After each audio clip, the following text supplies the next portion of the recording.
அன்பிற்குரிய சகோதரர்களே, முதல்ல இந்த தமாசு விஷயத்தை முடிச்சிருவோம். ஏன்னா நீங்கள் தமாசுக்கு சிரிச்சதாக சொன்னாங்க.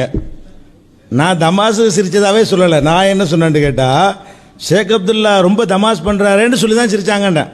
தமாசுக்கு சிரிக்கலை, ரொம்ப தமாஸ் பண்ணுறீங்களேன்னு சிரிச்சாங்கண்டேன். நீங்கள் என்ன சொன்னீங்கன்னா, பயங்கரமான தத்துவத்தை சொல்லி அதை ரசித்து அதுக்கு சிரிச்சதாக சொன்னீங்க. அவரை தத்துவத்தை ரசித்து சிரிச்சிங்களே. நான் கேட்க இப்போ கைத்துக்க வேணாம், கன்ஃபியூஸ் பண்ணி விட்றாதீங்க, தெளிவாக கேட்டோன்னு சொல்லுங்கள். ஏன்னா உங்களே சாட்சி ஆகிறார் அடிக்கடி, அதுக்காக தான் சொல்ல வேண்டியிருக்கு. அவர் அற்புதமான தத்துவத்தை சொல்லிட்டார் என்று சிரித்தீர்களா, அல்லது இப்படி தமாஸ் பண்ணுறாருன்னு சிரித்தீர்களா?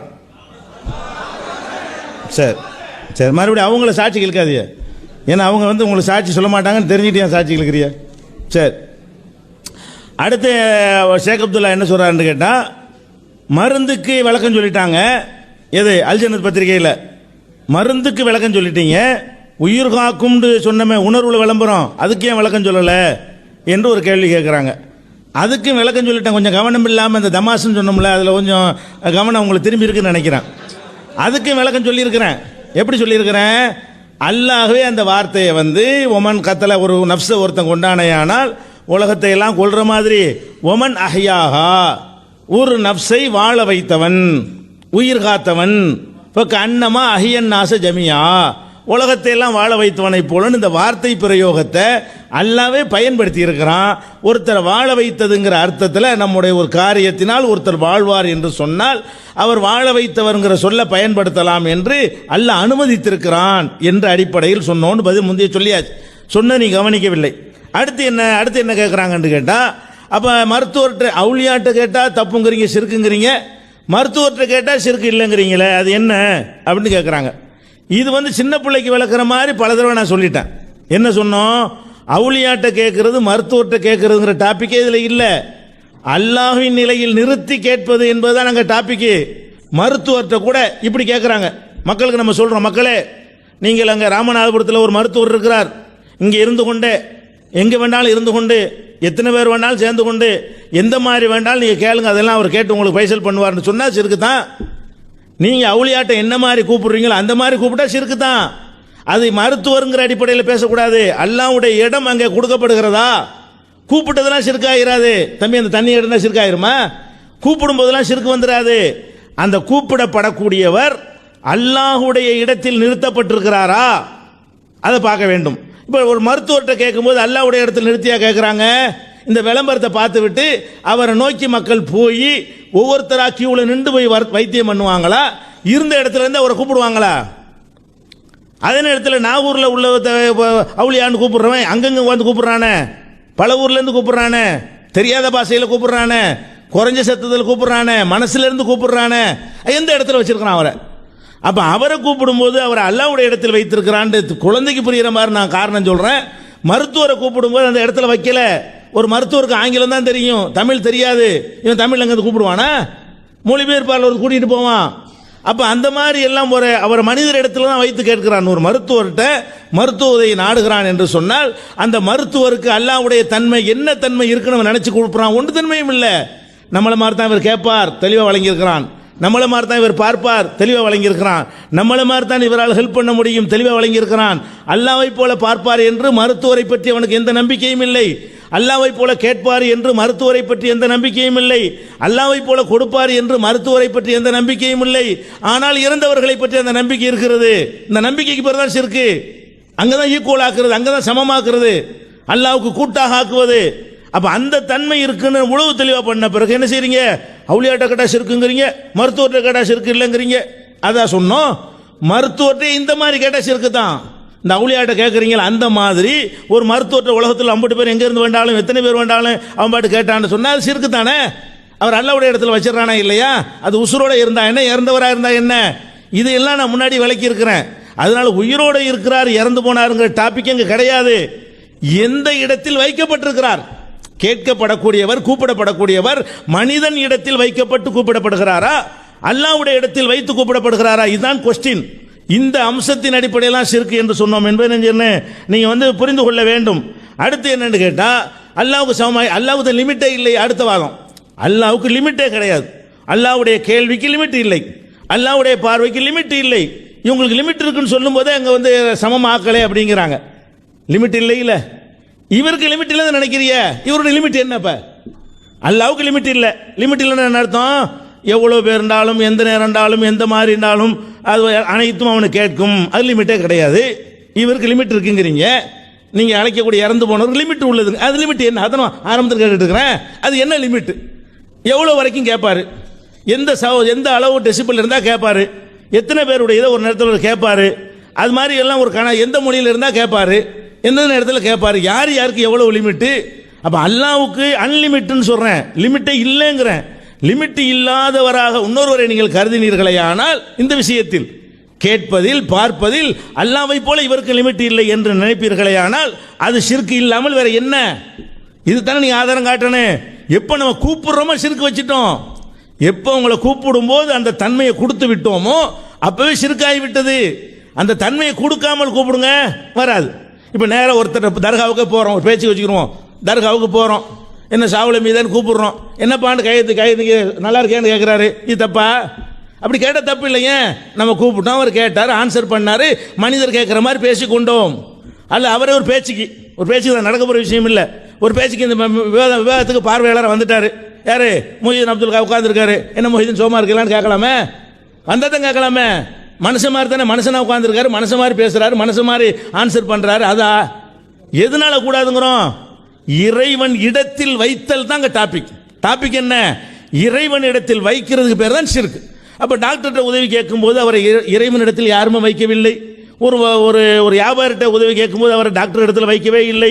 வேறு என்னென்ன வகையில் நீங்கள் உதவி கேட்டாலும் அவரை மனிதரிடத்தில் தான் வைக்கிறீர்களே தவிர கடவுள் இடத்தில் வைக்கவே இல்லை. இது கடவுள் இடத்தில் வைக்கிறீங்க. கேள்வியிலையும் கேள்வி பார்வை ரெண்டையும் நான் சொல்லிட்டு இருக்கிறேன். நிறைய பண்புகளில் நீங்க வைக்கிறீங்க. ஒன்று முடிச்சுட்டு இடத்துக்கு போகலாங்கிறதுக்காக தான் அதையே சொல்லிட்டு இருக்கிறோம். இது ஒன்று முடிவாகவில்லை. இதே முடிவாகலைங்கும் போது நீங்க வந்து தற்கொலைக்கு தொழலாமா டைவர்ட் பண்ண பெரிய விஷயத்தை விட்டுட்டு சின்னதுக்கு போக பார்க்குறாங்க. சொல்லுவோம் கடைசியா முதல்ல ஷிர்க்கு பைசல் பண்ணணும். இப்போ ஷிர்க்கு இணை கற்பித்தல் என்ன செஞ்சாகணும்? பைசல் பண்ணணும். சில விஷயங்கள்லாம் கேட்டாங்க, இறைவன் பெயராலாம் அதை சொல்லியிருக்கேன், கடைசியாக சொல்லுவேன்னு சொல்லி. முதல்ல இணை கற்பித்தல் பயங்கரமான டேஞ்சர், நிரந்தர நரகத்தில் தள்ளக்கூடிய ஒரு காரியம். அதுக்கு என்ன என்பதை என்ன செய்யணும்? நீங்கள் கவனத்தில் வைத்துக் கொள்ள வேண்டும். அடுத்து என்ன? இன்னொரு பதில் சொல்றாங்க. நபிகள் நாயகம் ஸல்லல்லாஹு அலைஹி வஸல்லம் அவங்க வந்து சில விஷயங்கள்லாம் அறிவிச்சிருக்கிறாங்க, சில தெரியாதுன்னு சொன்னார்கள்னா என்ன அர்த்தம் தெரியுமா? அவங்களுக்கு தெரியும், ஒரு பேச்சுக்காக தெரியாதுன்னு சொல்றது இல்லையா, தெரிஞ்சுக்கிட்டே கேட்கறது இல்லையா அப்படின்னு சொல்றாங்க. அது அனைத்துக்கும் சுட்டாவாது. அப்ப தெரிஞ்சுக்கிட்டு தான் 70 பேர் சாவ போறாங்க, தெரிஞ்சுக்கிட்டு தான் அனுப்பிவிட்டாங்களா? 70 பேர் அனுப்பிவிட்டாங்களே, நீ சாவத்தான் போற அப்படி தெரிஞ்சுக்கிட்டே தான் சும்மா அனுப்பிவிட்டாங்களா? தெரியாதுன்னு சொன்னாங்களா? அதுக்கெல்லாம் பொருந்துமா அந்த பதில்? நீ எனக்கு தெரிஞ்சிருக்குமே ஆனால் உன் கண்ணை குத்திருப்பேன்டாங்களே, அந்த வார்த்தைகள் அந்த அர்த்தம் வருமா? சில வார்த்தைகளுக்கு அவங்க சொல்லக்கூடிய விளக்கம் வரும், பல ஹதீஸ்கள் அதுவும் வராது. 1-2க்கு வர்றதை வச்சுக்கிட்டு அனைத்தையும் என்ன செய்யறாங்க அப்படி நினைத்து கொண்டிருக்கிறார்கள். அது மாதிரி வந்து நிறைய விஷயங்கள் இருக்குன்னு வைங்களேன். அந்த டாபிக் அல்ல பிரச்சனை, நான் வர்றேன். இது நபிகள் நாயகம் ஸல்லல்லாஹு அலைஹி வஸல்லம் அவர்களுக்கு சில விஷயங்களை அல்லாஹ் அறிவித்து கொடுத்தான் என்பதற்கும் இறந்தவர்களை நீங்கள் அல்லாஹ்வுடைய இடத்துல வைத்து நிறுத்தி அழைப்பதற்கும் என்ன உறவு? இதிலிருந்து அது எப்படி நிரூபணமாகும்? இறந்து போனவர்களை அதான் டாபிக், அதுக்கு தானே இது கேட்கிறோம். நபிகள் நாயகம் ஸல்லல்லாஹு அல்லாஹ் சிலது அறிவிச்சு கொடுத்திருந்தான். அதனால இறந்து போனவர்களுக்கெல்லாம் எதை வேண்டாலும் கேட்பார்கள், எல்லை இல்லாமல் கேட்பார்கள், எத்தனை பேருக்கு அவங்களை அழைச்சாலும் கேட்பார்கள் அப்படிங்கிற அந்த கருத்துக்கு இதெல்லாம் வலு ஊட்டுமா? அந்த கருத்தை இந்த ஹதீஸ் தருமா? அந்த ஹதீஸ் எதை தருமா அதை சொல்லுங்க. நபிகள் நாயகம் சில மறைவான விஷயங்களை அல்லாஹ் அறிவித்து கொடுத்து மக்களுக்கு சொன்னார்கள் என்று சொல்லுங்க. நீங்கள் சொல்லுங்க, நாங்கள் சொல்றோம், ஒரே மாதிரி சொல்லிட்டு போயிடலாம். டாபிக்கே அதல்ல. நம்ம எதை பற்றி பேசி கொண்டிருக்கிறோமோ அதுக்கு இது ஆதாரம் ஆகுமா? இதுக்கு டாபிக் நீங்க வாங்கும் போது இது நிறுவுங்க. சிறுக்கு விஷயம் இது. இதை விட்டு தற்கொலை தொழுவலாமா? அது இருக்கு, அடுத்த தலைப்பு இருக்கிறது. 2 விஷயம் பிரிக்கப்பட்டு ஷிர்க் பிதத் 2 பேசி இருக்கிறோம் தலைப்புல. முதல்ல ஷிர்க்கை முடிக்க வேண்டும். ஷிர்க் நீங்க தான் ஷிர்க் வைக்கிறீங்கிறத நாங்கள் நிரூபிச்சுட்டு இருக்கிறோம், திரும்ப நிரூபிக்கிறோம். அதுக்கு பதில் சொல்ல முடியாம என்ன செய்றீங்க? வேற விஷயங்களை சொல்லி கொண்டு நேரம் கடத்த பார்க்கிறீர்கள். அது சரி கிடையாது. நம்ம இப்போ கேட்ட கேள்விக்கு இன்னைக்கும் பதில் சொல்ல முடியல. இந்த ஒரு நாள் முடிகிற பாதிக்கிற நாள் ஓடி போச்சு, முக்கால்வாசி ஓடி போச்சு. 2 அமர்வு முடிகிற கட்டம் வந்தும் கூட இதுக்கே உங்களுக்கு பதில் சொல்ல முடியல. அப்ப நீங்க ஒத்துக்கிறேன், நம்ம இந்த நுணுக்கத்தை கவனிக்கல, சரியான மக்களை தானே செய்யணும். இந்த நுணுக்கத்தை கவனிக்காமல் இருந்துட்டோம். ஆமா, அல்லாஹ்வுடைய தன்மையை தானே கொடுக்குறோம், அதனால கூப்பிடக்கூடாதுங்க, நாங்கள் தவறு செஞ்சுட்டோம், டிக்ளேர் பண்ணிட்டு போக வேண்டியது தானே. ஒன்று ஆதாரம் காட்டணும், ஆதாரம் காட்ட டிக்ளேர் பண்ண, அதான் 2 தானே ஒரு மனுஷன் செய்யணும். ஒன்று ஆதாரத்தை காட்டிட்டு எங்களை எந்த கொள்கையை கொண்டு வாங்க, ஆதாரம் இல்லைன்னா நீங்க மாறிக்கிறங்க, 2 தானே அதில் இருக்க முடியும். அப்ப திருப்பி அன்பானவர்களே, உயிர் காப்பீர் அப்படிங்கிற பச்சை சிறுக்கான ஒரு விஷயத்தை உங்கள் பத்திரில் போட்டிருக்கீங்களே, மற்றவங்ககிட்ட இந்த உதவியை கேட்குறீங்களே, இது எப்படிங்க சரியாக வரும், இது சிறுக்கல்லவா அப்படிங்கிற குற்றச்சாட்டு வச்சோம். அதுக்கு பதில் சொல்லாமல் இதுக்கு உயிர்ப்பித்தாண்டு வருகிறது வசனம், நம்ம கேட்ட என்ன அல்லாஹ் அல்லாத போய் என் உயிரை பாதுகாருன்னு சொல்லலாமா? அப்படி ஒரு வேண்டுகோள் வைக்கலாமா? அப்படி வைக்கலாம்னு சொன்னாக்கா, உயிராக உள்ளவங்ககிட்ட வைக்கலாம்னு சொன்னால் உயிரற்ற மனிதன் வைக்கக்கூடாது என்ற தரம் பிரிப்பதற்கு என்ன ஆதாரம்? அதை சொல்கிறது விட்டுவிட்டு இப்படியும் இருக்கிறது அப்படி அதையா நாங்கள் கேட்டோம்?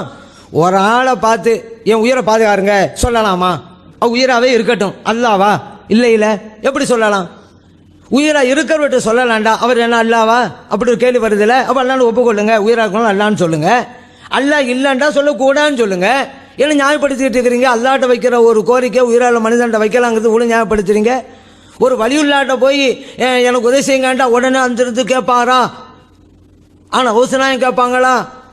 ஆனால் இதில் அப்படியெல்லாம் இல்லையா? நீங்கள் பிரஸில் போட்டீங்க உயிரை பாதுகான்னு எழுதினீங்கல்ல, பிரஸில் அதுவும் அச்சடிக்கப்பட்டுக்கிட்டே இருக்கும்பொழுது பிரஸில் யாராவது என்னை பார்த்தா கேட்குறீங்கன்னு சொல்லியிருப்பாங்களா? அல்ல நீங்கள் கடையில் போடும்போது உடனே கடைக்காரரு என்னை பார்த்து கேட்குறேன்னு சொல்லுவாரா? என்னங்க, யாராவது ஒரு ஆள் பார்த்தானுங்க சொல்கிறீங்க. நீங்கள் எங்கே இருந்து சொல்கிறீங்க? இப்போ உதாரணத்துக்கு இந்த மெட்ராஸில் அச்சடிக்கிறான்னு வச்சுக்கிறோங்க. இந்த உதவி யார்கிட்ட கேட்குறாங்க? இந்த பத்திரிகை எங்கேலாம் போதோ அவங்ககிட்டலாம் கேட்குறாங்க. அப்போ அவங்க கூற்று பிரகாரம் பல பன்னூற்றுக்கணக்கான மைல்களுக்கு அப்பால் இருப்பவர்களும் கூட சென்னையில் இருந்துக்கிட்டு உதவி கேட்குறாங்களா இல்லையா? இந்த பத்திரிகை எங்கேலாம் போதோ அவங்ககிட்ட உதவி கேட்குறாங்களா இல்லையா? அப்போ என்ன லிமிட் அவங்ககிட்ட இருக்கு? ஒரு லிமிட்டு கிடையாதுப்பா. கிட்ட இருந்துக்கிட்டு இருந்தால் கேட்கலாம், தொலைவில் இருந்தால் கேட்கக்கூடாது. அதுக்கு ஒன்று சொல்கிறாங்க, மருத்துவர் இங்கே இருந்தால் கேட்கலாமா, ராம்நாளில் இருந்தால் கேட்கக்கூடாதாம். ஏன்னா இங்கே இருந்து கேட்டால் அல்லா லிமிட்டுக்கு வரலையாம். ராம்நாள் இருக்கிற மருத்துவர் இங்கேருந்து கேட்டாக்கா அல்லா லிமிட்டு கொண்டு போயிட்டாமா. நான் கேட்குறது இந்த விளக்கத்தை நீங்கள் எங்கேருந்துங்க பெற்றீங்கன்னு தான் நான் கேட்டுக்கிட்டு இருக்கிறேன். யார் உங்களுக்கு சொல்லி தந்தது இதை? ராம்நாட்டில் இருக்கக்கூடிய மருத்துவரிடம் இங்கிருந்து கேட்டால் அது அல்லாஹ்வோடு ஒப்பிடுவது. இப்படி உங்களுக்கு சுய இச்சை பிரகாரம் ஒரு விளக்கத்தை கொடுக்கிற அதிகாரத்தை யார் உங்களுக்கு தந்தது? அப்போ உங்களோட மனோ இச்சையை நீங்கள் இலாகாக ஆக்கி கொண்டு விட்டீர்களா? அதுவும் ஷிர்க்குத்தான அல்லாஹ்வுடைய வசனத்து பிரகாரம் என்பதான் ஒரு கேள்வி. நீங்களாவே ஒரு லிமிட்டை வளர்க்கக்கூடாது. இப்படி இருந்தால் அல்லாவுக்கு லிமிட் இல்லைங்க, அது அமெரிக்காவில் இருக்கிறவட இங்கேருந்து கேட்டால் தாங்க அது அல்லாஹ் லிமிட்டு கொண்டு போகும். இதெல்லாம் பிரிக்கிறதுக்கு நீங்கள் எங்கேருந்து புரிஞ்சுக்கிட்டீங்க? அதுக்கு ஆதாரம் தாங்க, குர்ஆனில் தாங்க, ஹதீஸில் தாங்க. நீங்களாம் உங்கள் இஷ்டப்படல, நாங்கள் தான் இப்படி முடிவெடுத்தோம். இந்த அதிகாரத்தை உங்களுக்கு தந்தது யாரு? அதனால் நீங்கள் இறைவனுக்கு மட்டும் அப்படிங்கிற வார்த்தையை தான் காலையிலேருந்து இது வரைக்கும் சொல்கிறீங்க. அதை நான் கேட்குறோம். பல பேர் கேட்டால் ஒரே நேரத்தில் வழங்குறது அல்லாவுக்கு மட்டும். நீங்கள் அல்லாவுக்கு இருக்குங்கிற நாம் புகழ்கிறோம், அல்லாவுக்கு மட்டும் நீங்கள் ஒரு உதாரணத்தை அது ஆதாரம் தந்துருங்களங்க. காலையிலேருந்து இதுவரையும் கேட்டுக்கிட்டே இருக்கிறோம், ஒரு ஆதாரத்தை கூட இதுவரையும் தரல. காலையிலேருந்து கேட்குறோம், ஒரே ஒரு ஆதாரம் நாங்கள். நீங்கள் அப்படி பேசுகிறீங்க இப்படி பேசுகிறீங்க, ஆதாரத்தை தாங்க அப்படின்னு தான் கேட்குறோம். அதே போல் ஒருத்தன் தற்கொலை பண்ணான், அவனுக்கு ஜனாதாத்தை இருக்குதான்னு கேட்டோம். அது சாதாரண பிரச்சனையாம். எந்த சாதாரண பிரச்சனை? நபிகள் ஸல்லல்லாஹு அலைஹி வஸல்லம் என்ன சொல்கிறாங்க? ஒரு முஸ்லீமை பார்த்து யா காஃபிர், காஃபிரே என்று சொன்னால் அதற்கு தகுதி இல்லையானால் அது உன் பக்கம் திரும்பி வந்துவிடும், நீ காஃபிராய் விடுவாய். இது புகாரில் பதிவு செய்யப்பட்டிருக்கு. ஒரு அவாண்டமோ முஸ்லீமை போய் அவன் இஸ்லாத்தில் வெளியேறுவன் சொன்னாக்கா அந்த நிலைக்கு நீங்கள் தள்ளப்படுறீங்க, குஃபருக்கு போகிறீங்க அப்படிங்கிற பாரதூரமான குற்றச்சாட்டை வைக்கிறேன். அந்த குற்றச்சாட்டு எங்களுக்கு பொருந்தாதுங்கிறத பதில் சொல்கிறத விட்டுவிட்டு அது சாதாரண பிரச்சனை. உங்கள் மேலே குஃபரு குற்றச்சாட்டு வைக்கிறது சாதாரண பிரச்சனையா? நீங்கள் உடனே எல்லாம் நீங்கள் எங்களுக்கு பதில் சொல்லணும் அப்படிங்கிற யோசிச்சு பாருங்கள். இன்னொன்று என்ன கேட்டாக்கா, நபிகள் ஸல்லல்லாஹு அலைஹி வஸல்லம் தெரியுங்களே, அப்போ ஏன் அனுப்பி வச்சாங்க? இதெல்லாம் ஒரு கேள்வியா? குர்ஆன் ஹதீஸ் ஆராய்ஞ்சு பார்க்க இதெல்லாம் கேள்வியா இல்லைங்க, ஏற்கனவே சொன்னது தான். ஏன்னா நபிமார்கள் எடுத்துக்கிறோம், அவங்களுடைய கூட்டத்தினரெல்லாம் கொலை செஞ்சாங்களா இல்லையா? அல்ல குர்ஆன் சொல்கிறான், யக்துலூன நபி எனங்கிறான்ல, நபிமார்களை எல்லாம் அவர்கள் கொண்டார்கள்ங்கிறான். இப்போ இதெல்லாம் அல்லாஹ்வுக்கு தெரியாது போச்சுன்னு அர்த்தமா? அல்லாவுடைய பணியை தான் ஆட்டுறாங்க, அல்லாவுக்கான தான் அழைப்பு விடுக்க போகிறாங்க. அந்த அல்லாஹ் ஏன் பாதுகாக்கலை, ஏன் அனுப்பி வச்சான்? ஒரு நாத்தியவாதி கேட்குறாரு இந்த வசனத்தை படிச்சு போட்டு. அப்போ சரியா இது?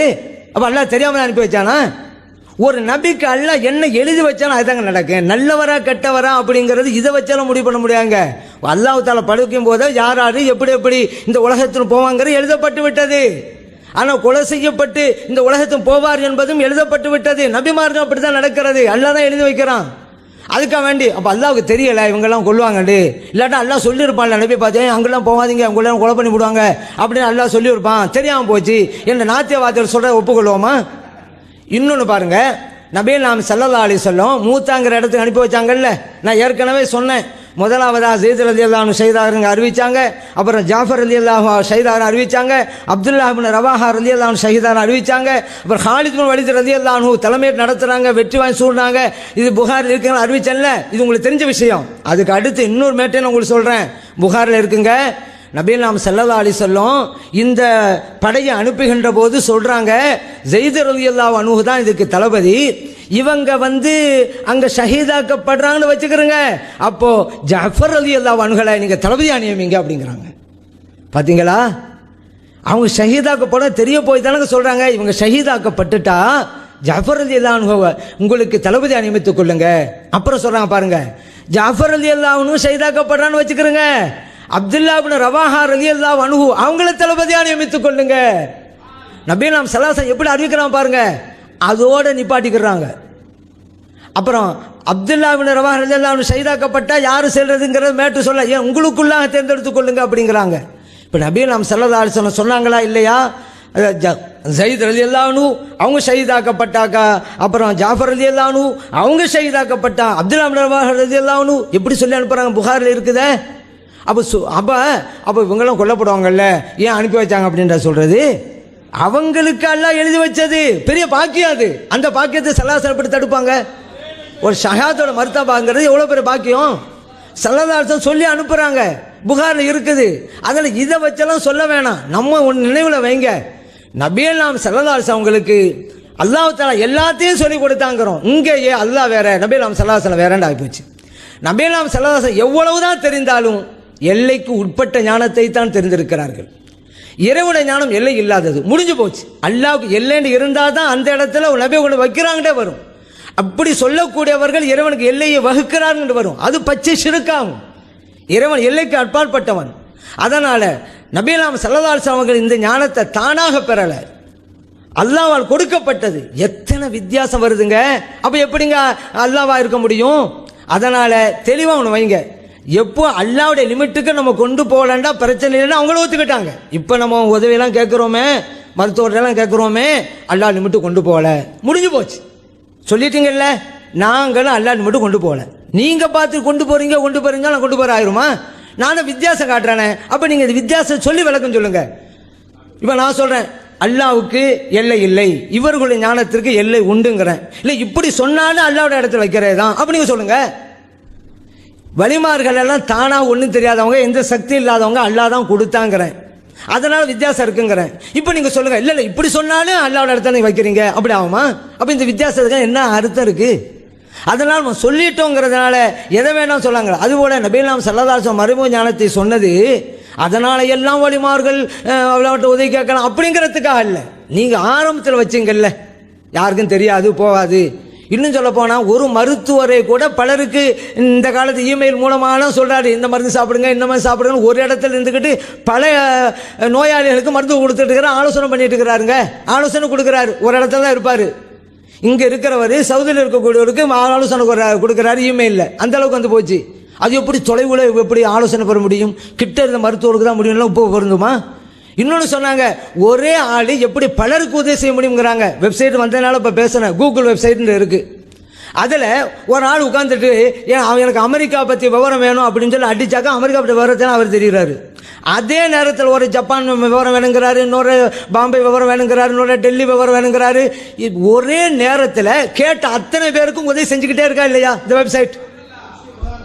எப்படி செய்யுது? ஒரு பொருள் ஒரே நேரத்தில் இத்தனை பேருக்கு ஹெல்ப் பண்ணுத. அப்ப இது சாதாரண படைப்பு தானே? வெப்சைட்டுங்கிற அல்லாஹ் படைக்கப்பட்ட ஒன்று தானே. இப்போ அதனால என்ன சொல்றோம், இப்படியெல்லாம் உதவி செஞ்சாலும் வெப்சைட் அல்லாஹ் வாங்குமா? முடியாது. ஏன்? அல்லாஹ்வால் படைக்கப்பட்டு விட்டது, முடிஞ்சு போச்சு விஷயம். இன்னும் சொல்ல போனா மனிதனால் உருவாக்கப்பட்டது, முடிஞ்சு போச்சு வித்தியாசம். அதனால இதுவெல்லாம் முடியுமான்னு விஞ்ஞான காலத்தில் போய் வச்சுட்டு இருக்காதீங்க. என்னத்தான் ஒரு ஆள் பல பேருக்கு உதவி செஞ்சாலும் சரி, ஒரே நேரத்தில் செஞ்சாலும் சரி, 1000 பேருக்கு செஞ்சாலும் சரி, அவர் அல்லாஹ் கிடையாது. ஏன்னா இது லிமிட் இருக்கு. எவ்வளோ கோடி பேர் கேட்குறான்னா லிமிட் இருக்கு. அல்லாஹ் லிமிட் இல்லாதவன் இல்லை. அல்லாவோட இடத்துல வைக்கிற அந்த லிமிட்டுக்கு கொண்டு போயிட்டுங்கன்னு சொன்னால் பச்சை சிறுக்காய்விடும். எல்லை இல்லாத இறைவனுக்கு.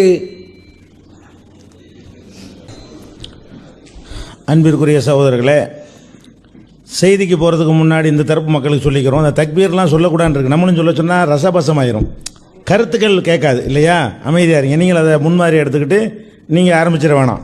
அவங்க தடுத்துருக்கணும். அந்த தக்பீர்லாம் சொல்லக்கூடாது, இல்லை சொல்லக்கூடாதுன்னு சிரிக்கிறத சொன்ன நம்ம கேட்டதுனால செஞ்சாங்க. சரி, நீங்கள் பேச, ஆடியன்ஸ் பேசக்கூடாது, ஆடியன்ஸ் பேசக்கூடாது, ஆடியன்ஸ் பேசக்கூடாதுன்னு சொல்ல மாட்டீங்களா? உங்கள் மக்களை நீங்கள் கண்ட்ரோல் பண்ணுங்க. நீங்கள் உட்காருங்கம்மா. நடுவர்கள் என்ன பண்றாங்க? நடுவர் அவரை ஹலோ ஹலோ இந்தாங்க இந்தாங்க அவங்கள உட்கார சொல்லுங்க. இந்தாங்க நம்ம பகுதியில் உள்ளவங்களாம் நீங்கள் அமைதியாக இருக்கணும். ஏன்னா எந்த பகுதியில் உள்ளவங்க ஏதாவது செஞ்சு அதுக்கு விளைவு ஏற்பட்டால் அந்த அணி தான் பொறுப்பேற்கணும்னு இருக்குது. இங்கே யாரும் எந்திரிக்காதீங்க. உணர்ச்சி வசப்படுறவங்களா இருந்தால் வெளியே போயிருங்க. அதனால் அமைதியாக இருங்க. சரி, அன்பிற்குரிய சகோதரர்களே, விவாதத்துக்கு வந்துடுவோம். அதாவது உயிர் காப்பது ஷிர்க்கு, இரத்த தானத்தின் மூலம் உயிர் காப்பாற்றுங்கன்னு சொல்வது தப்பு அப்படின்னு சொல்கிறாங்க. உயிர் கொடுக்கறதுன்னு ஒருத்தன் நினைக்கிறதா ஷிர்க்கே தவிர, உயிர் காக்கக்கூடிய ஒரு காரியத்தை செஞ்சால், பசியாக ஒருத்தன் கிடக்கிறான், ஒரு உணவு கொடுத்தோம்னா சாவ மாட்டான், அல்லாதான் மூத்து கயாத்துக்கு பொறுப்பாள மனிதன் பார்வையில். உயிரை கொடுத்தோம், ஆள் எந்திரிச்சிட்டான், உயிர் காத்தோன்னு சொல்கிறோம். இது மார்க்கத்தில் தப்பா? இது தப்பு கிடையாது. அதுக்கு தான் நான் குர்ஆனுடைய ஆதாரத்தையும் காட்டினேன். யார் ஒரு உயிரை வாழச் செய்கிறாரோ, அஹ்யாஹா, ஒரு நப்சுக்கு உயிர் கொடுக்கிறாரோங்கிறான்.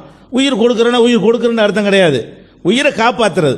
அது மாதிரி ரசூல் ஸல்லல்லாஹு அலைஹி வஸல்லம் சொன்னாங்க, ஒருத்தர் லா இலாஹா இல்லல்லாஹ் சொல்வதன் மூலமாக அவர் தன்னுடைய உயிரையும் தன்னுடைய அசமும் மின்னி திமாஅகும் அம்வாலகும், தங்களுடைய சொத்துக்களையும் உயிர்களையும் என்னிடமிருந்து காத்து கொண்டார்கள், நான் தான் உங்களை உயிரை காக்கிறேன் அப்படிங்கிறாங்க. உயிர் காப்பாற்றுதல்னு சொல்வது ஷிர்க்கு கிடையாது. ஒரு மனிதன் கஷ்டத்தில் இருக்கக்கூடிய ஒருத்தனை நம்முடைய காரியத்தின் மூலமாக தூக்கி நிப்பாடுறோம்னு சொன்னால் உயிர் காத்தான்னு சொல்லலாம். உயிர் கொடுக்கறது வேற, பணத்துக்கு உயிரை கொடுக்கறதுங்கிறது வேற, உயிர் காப்பாற்றுறதுங்கிற வேற. இரத்த தானத்தின் மூலமாக உயிரெலாம் கொடுக்க இயலாது. அந்த ரத்தம் குறைவாக இருக்கிறதுனால அவன் செத்துறக்கூடாதுன்னு சொன்னால் ரத்தம் கொடுங்க, இது ஒரு பெரிய மேட்டரே கிடையாது. இது அவங்களுடைய ஷிர்க்கை நியாயப்படுத்த வழி இல்லாமல் இதை சொல்கிறாங்க, அதை விளங்கிக்கிறணும். அதுக்கடுத்து எதனால ஷிர்க்குன்னு சொல்கிறோம்? அந்த மனிதனிடத்தில் இறந்து போனவர்கிட்ட கேட்கும் பொழுது அவருக்கு நீங்கள் இறைத்தன்மை கொடுத்துட்றீங்க. அதாவது இறைவனை போலவே கேட்பார், இறைவனை போலவே பார்ப்பார் என்ற நம்பிக்கை தான் அனைவருடைய உள்ளத்திலும் இருக்கிறது. அது இல்லை என்று சொன்னால் அது கூப்பிட மாட்டார்கள். அந்த நம்பிக்கை இருக்க போய் தான் கூப்பிடுறாங்க என்று நம்ம சொல்கிறோம். அதுக்கு அவங்க என்ன செய்கிறாங்கன்னா, இப்படி ஒரு ஆதாரத்தை காட்டுங்க திருப்பி திருப்பி கேட்குறாங்க. என்ன கேட்குறாங்க? இந்த மாதிரி அல்லாவுக்கு மட்டும்தான் இப்படி இருக்கிறது, மற்றவங்களுக்கு இல்லை. அல்லாவுக்கு இருக்கு நாங்கள் ஒத்துக்குருவோம், அல்லாவுக்கு மட்டும்தான் இருக்கு, மற்றவங்களுக்கு இல்லைன்னு ஒரு ஆதாரம் காட்டுங்கிறாங்க. குழந்தைக்கு சொல்கிற மாதிரி அந்த வசனத்தை சொல்லி அதுக்கு வேறு அர்த்தமே வராது. அந்த அர்த்தத்தில் அழகாக என்ன செய்கிறான் அல்லாஹ், லைஸ கமிஸ், என்ன அடிப்படையே சொன்னதே சொல்லலைங்கிறதுனால திருப்பி ஒருக்கா சொல்ல வேண்டி இருக்கிறது. லைஸ கமிஸ்லிஹி ஷைஉன், அவனை போல், அவனை பற்றி இங்கே பேசலை, அவனை போல எதுவும் இல்லைங்கிற பற்றி பேசப்படுது. இந்த வசனம் பேசுவதை அவன் எப்படி இருக்கிறான் என்று சொல்வதை விட அவனை மாதிரி யாரும் இல்லைங்கிறது தான் அந்த வசனம் ஆரம்பமே லைஸ எதிர்மறையாக ஆரம்பிக்கிறது. அப்போ லைஸ கமிஸ்லிஹி ஷைஉன், அவனை போன்று எதுவும் இல்லை சொல்லியாச்சு. ஹுவ ஸமீஉல் பஸீர், அவன் கேட்பவன் பார்ப்பவன். அப்போ ரெண்டுக்கு பக்கத்தில் உள்ளதான் கவனிக்கணும். வர நேற்று பூரா சொல்லிட்டு இருந்தாங்க முந்தின தலைப்பில். பக்கத்தில் வந்திருக்கு, பக்கத்தில் என்ன வந்திருக்கு அதை சேர்த்து வச்சு பார்க்கணும்னு. அந்த லைஸ கமிஸ்லிஹி ஷைஉன் சொல்லிட்டு பக்கத்தில் என்ன வந்திருக்குது, ஹுவ ஸமீஉல் பஸீர்னு வருது.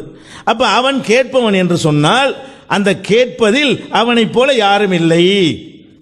அவனை போல யாரும் இல்லைன்னு அவனுக்கு மட்டும்தான் அர்த்தம். கேட்பதில் அவனை போல யாரும் இல்லை, பார்ப்பதில் அவனை போல யாரும் இல்லை. அப்ப கேட்குதல் பார்க்குதல் என்கிற அந்த தன்மையை சொல்லிட்டு தான் அவனை போல் எதுவும் இல்லைன்னு ஒரு வசனம் இருக்கிறது. இதுக்கு மேலே என்ன ஆதாரம் வேணும்? இந்த கேட்கிற தன்மை அவனை போல யாருக்கும் கிடையாது, பார்க்கிற தன்மை அவனை போல யாருக்கும் கிடையாது என்றால் இதுக்கு வேற என்னதான் அர்த்தம்? அவனை போல எதுவும் இல்லை, அவன் பார்ப்பவன்னா அவனுக்கு இருக்குதுங்கிற சொல்றது என்னுடைய நோக்கமா, அவனை போல எதுவும் இல்லைன்னு சொல்றது என்னுடைய நோக்கமா? அதுக்கு ஏன் லைஸாண்டு வரணும், இல்லைன்னு இதுக்கு ஆரம்பிக்கணும். அப்போ அவனை போல எதுவும் இல்லைன்னு ஆரம்பித்து அடுத்தவனுக்கு இல்லைங்கிறத மறுக்கிறதுக்கு தான் அந்த வசனம் வந்திருக்கிறது. அல்லாவுக்கு இருக்கிறத சொல்றதுக்கு இது வரவே இல்லை. என்னைய மாதிரி ஒருத்தன் கேட்கக்கூடியவன் கிடையாது, என்னைய மாதிரி பார்க்கக்கூடிய ஒருத்தன் கிடையாது. இதான மேட்ரிக். இவ்வளவு தெளிவாக காட்டினவர் ஒரு ஆயத்தையாவது காட்டினீங்களாங்கிறீங்க. இது அப்போ ஆயத்து இல்லையா? அப்போ இந்த ஆயத்துக்கு இந்த அர்த்தம் தப்பா? இதை தவிர வேற ஏதாவது அர்த்தம் இருக்குன்னு சொல்லி யார்த்தையாவது சொன்ன இது ஒத்துக்குருவாங்களா? நடுநிலையாக சிந்திக்கக்கூடியவர்கள் யாராச்சும் இதை ஒப்புக்கொள்வார்களா? அப்போ இவ்வளவு தெளிவாக அல்ல என்ன செய்யறான்? எந்த ஒரு இடத்தில் அல்லாஹ்வை போல ஒருத்தர் கேட்கிறார் என்று வந்து விடுகிறதோ அது ஷிர்காகிவிடும். எந்த ஒரு இடத்தில் அல்லாஹ்வை போல பார்க்கிறார் என்று வந்து விடுகிறதோ அது ஷிர்காகிவிடும். இதுதான் மேட்ரு. இதுக்கு என்ன செய்யறாங்கன்னா, இந்த இரத்த தானத்துக்கு சொன்னோம்ல, நீங்கள் உணவுல போடுகிறீர்கள், ஒருத்தன் தானே படிப்பான். அதை கோடான கோடி பேர் எத்தனை பேர் உணவுடைய யாருக்கெல்லாம் அடைகிற அத்தனை பேரும் படிப்பானே, நீங்க அத்தனை பேருக்கு தானே ஒரு நேரத்தில் சொல்றிய அப்படிங்கிறாங்க. ஏங்க இது ஏதாவது ஒரு லாஜிக் இருக்கா? அதில் விஷயம் இருக்குது. அதில் ஒரு மனிதன்ட்ட ஒன்று தான் கேட்க முடியும்னு நம்ம சொல்றோம். இப்போ ரத்த தானம் தேவைன்னு சொன்னா என்கிட்ட ஒருத்தர் ரத்த தானம் கேட்பாரு, உங்கள்கிட்ட ஒருத்தர் கேட்பாரு, உங்கள்கிட்ட கேட்கிற ஒருத்தர் கேட்பாரு, ஒரு பல ஆள்கிட்ட பல பேர் கேட்பாங்க. ஒரு ஆள்கிட்ட ஒரு நேரத்தில் உலகத்தில் உள்ள அத்தனை பேரும் கேட்பார்களா? தேவைப்படக்கூடிய அத்தனை பேரும் கேட்பார்களா? அப்படி இருந்தால் அதுவும் ஷிர்க் தான். இந்த வித்தியாசத்தை விளங்காம அல்லாஹ் எதை ஷிர்க்குங்கிறானோ, அப்பட்டமான ஒரு ஷிர்க் என்று அல்லாஹ் அம்பலப்படுத்தி காட்டுகிறானோ அதை என்ன செய்யறாங்க? நியாயப்படுத்துகிறார்கள். அது நீங்க நல்லா புரிந்துக்கிறணும். எதுக்கு எடுத்தாலும் என்ன செய்வாங்கன்னா, இந்த அதிகாரம் தந்தது யாரு? அவங்க எந்த ஒரு ஆயத்தை எடுத்துக்கொண்டும் இருக்கிற அர்த்தத்தையே மறுப்பாங்க, இருக்கிற அர்த்தத்தையே இடக்கு முடக்கான செய்வாங்க. ஆனால் நம்ம எது உள்ள விளக்கத்தை சொன்னோம்னு சொன்னா உள்ள அர்த்தம் தான் செய்யறோம். இந்த அதிகாரம் தந்தது யாரு? அதுல தான் இருக்கு மறைய அதிகாரம் தரன்னு, அதுல தானே இருக்குது. அதுங்கிறேன் அவனை போல யாருமே அவன் கேட்பவன் பார்ப்பவன், இந்த பார்க்கறதுலையும் கேட்கலாம் அவனை போல இல்லைங்கிறோம். இது இருக்குதா இல்லை? அப்புறம் அதிகாரம் தர்றது ஒரு சொல்லுக்கு அதான் அர்த்தம் என்று இருக்குமே, ஆனால் அதை சொல்வதற்கு தனி அதிகாரம் வாங்கணுமா? அந்த சொல்லுல அர்த்தம் இருக்கிற எடுத்து சொன்னா அதிகாரம் வாங்கிட்டு செய்யணுமா? அது அதிகாரம் தேவை கிடையாது. அதுல இருக்குதா இல்லையா? இல்லைன்னா இதை உங்களுக்கு மறுக்க முடியல. இல்லை இல்லைன்னு சொல்றீங்களே தவிர வேற என்னதான் இந்த அர்த்தம் இந்த வசனம் சொல்லுகிறது உங்களால சொல்ல முடியவில்லை. அப்ப இறந்தவருக்கு நீங்க என்ன சொல்றீங்க? வித்தியாசம் இருக்குது, அவர் கேட்பார்கள் தான், அல்லாஹ் போல கேட்க மாட்டார்கள் ஒரு போற போக்கில் சொல்றீங்க. அது சொல்லும் செயல் ஒன்னா இருக்கணுமா இல்லையா? அப்படி நினைச்சுக்கிட்டு தான் நீங்க கூப்பிடுறீங்களா இறந்தவர்களை? அப்படி லிமிட் பண்ணி தான் கூப்பிடுறீங்களா? அல்லாஹ்வை ஒருத்தன் பிரச்சனை வரும்போது எப்படி எந்த வித கட்டுப்பாடும் இல்லாமல் கூப்பிடுகிறானோ அந்த மாதிரி இறந்தவர்களை கூப்பிடுகிறானா? அல்ல ஒரு மனுஷன் போறோம், இப்ப டைம் எப்படின்னு தெரியல, அவர் பிஸியா இருந்தாலும் இருப்பாரு, இப்ப போய் பார்க்க முடியாது, இப்படி எல்லாம் யோசிச்சுட்டு மனுஷன் போவானே, அப்படி கூப்பிடுகிறார்களா? அல்லாட்ட கூப்பிடும்போது எந்த கட்டுப்பாடும் இல்லை, உடனே கூப்பிட்டுருவோம். இன்னும் எத்தனை பேர் கூப்பிடுறோம் அதை பத்தி கவனிக்க மாட்டோம். நம்ம இருக்கிற தூரம் என்ன அல்லாவுடைய அதை பத்தி கவனிக்க மாட்டோம். அப்படி கூப்பிடுறீங்களா மனுஷனை கூப்பிடுற மாதிரி கூப்பிடுறீங்களான்னு இந்த டிஃபரெண்ட் புலவு தெளிவாக தெரியும் பொழுது இந்த உண்மையையும் நீங்கள் என்ன செய்றீங்க? மறைத்து பேசுகிற காட்சியை நம்ம பார்க்கிறோம். அடுத்து என்ன? நபிகள் நாயகம் ஸல்லல்லாஹு அலைஹி வஸல்லம் அவர்கள் அவர் கொல்லப்படுவார் இவர் கொல்லப்படுவார்னு சில சஹாபாக்களை பற்றி சொன்னாங்க.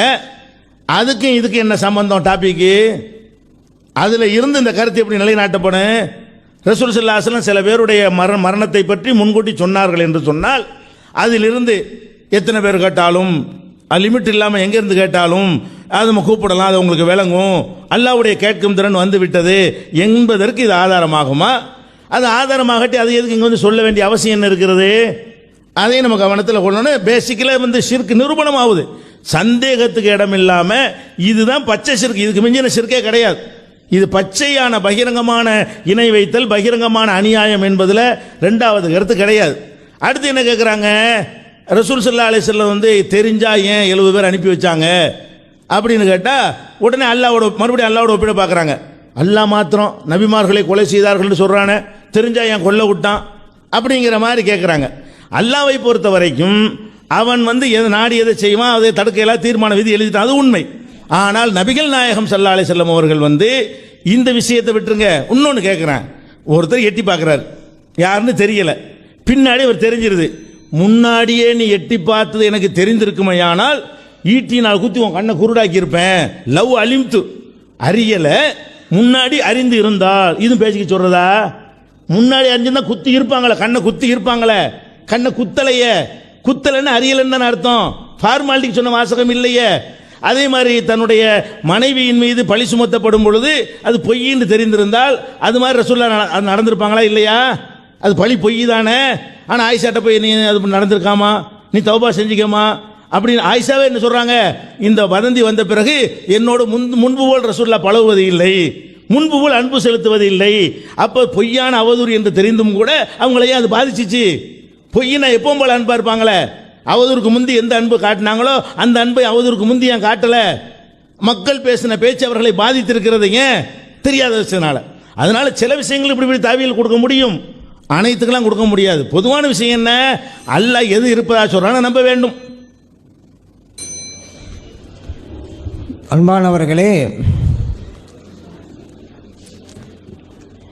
உயிர் காப்பீர் என்று நாங்கள் சொன்னது இந்தந்த அர்த்தத்தில் தான், அதனால் ஷிர்க் இல்லைங்கிறாங்க. இப்போ நம்ம என்ன சொல்கிறோம்? நீங்கள் கொடுக்குற விளக்கத்தில் உயிர் காப்பீர்னு சொன்னால் ஷிர்க் இல்லை, ஒரு ஆள் இறந்து பேர்கிட்ட சொன்னால் தான் ஷிர்க்கு என்று இந்த வகை பிரிக்கிறீர்களே, இந்த வகை பிரிப்பதற்கு உங்களுக்கு அதிகாரம் தந்தது யார்? அந்த இறந்து போனவர்களை கூட ஒரு ஆள் அல்லாவுடைய இடத்துக்கு நீங்கள் சொன்னால் கொண்டு போக அல்லாவுக்கு இடமே இல்லை அப்படி சொல்லி திரும்ப திரும்ப சொல்கிறாங்க. அல்லாவுடைய இடம் அல்லாடுங்கும் போதே அவங்க ஷிர்க் வச்சிருக்கான்னு வழங்குது, தெளிவாக வழங்குது. அல்லாவுக்கு லிமிட்டே இல்லை.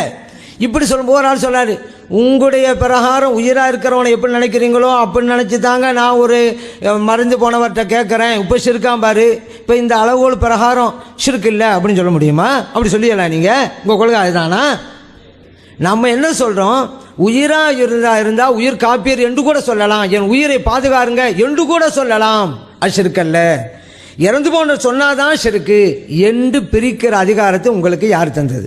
இப்போ நீங்கள் சொல்கிறீங்க உங்கள் பக்கத்தில் இருந்தால் பரவாயில்லை, ராம்நாள் இருக்கிற மாதிரி இருந்து இங்கேருந்து உதவி கேட்டால் தான் தப்பாகும், அதுதான் அல்லாவோட இடத்துக்கு கொண்டு போங்கிறீங்களே.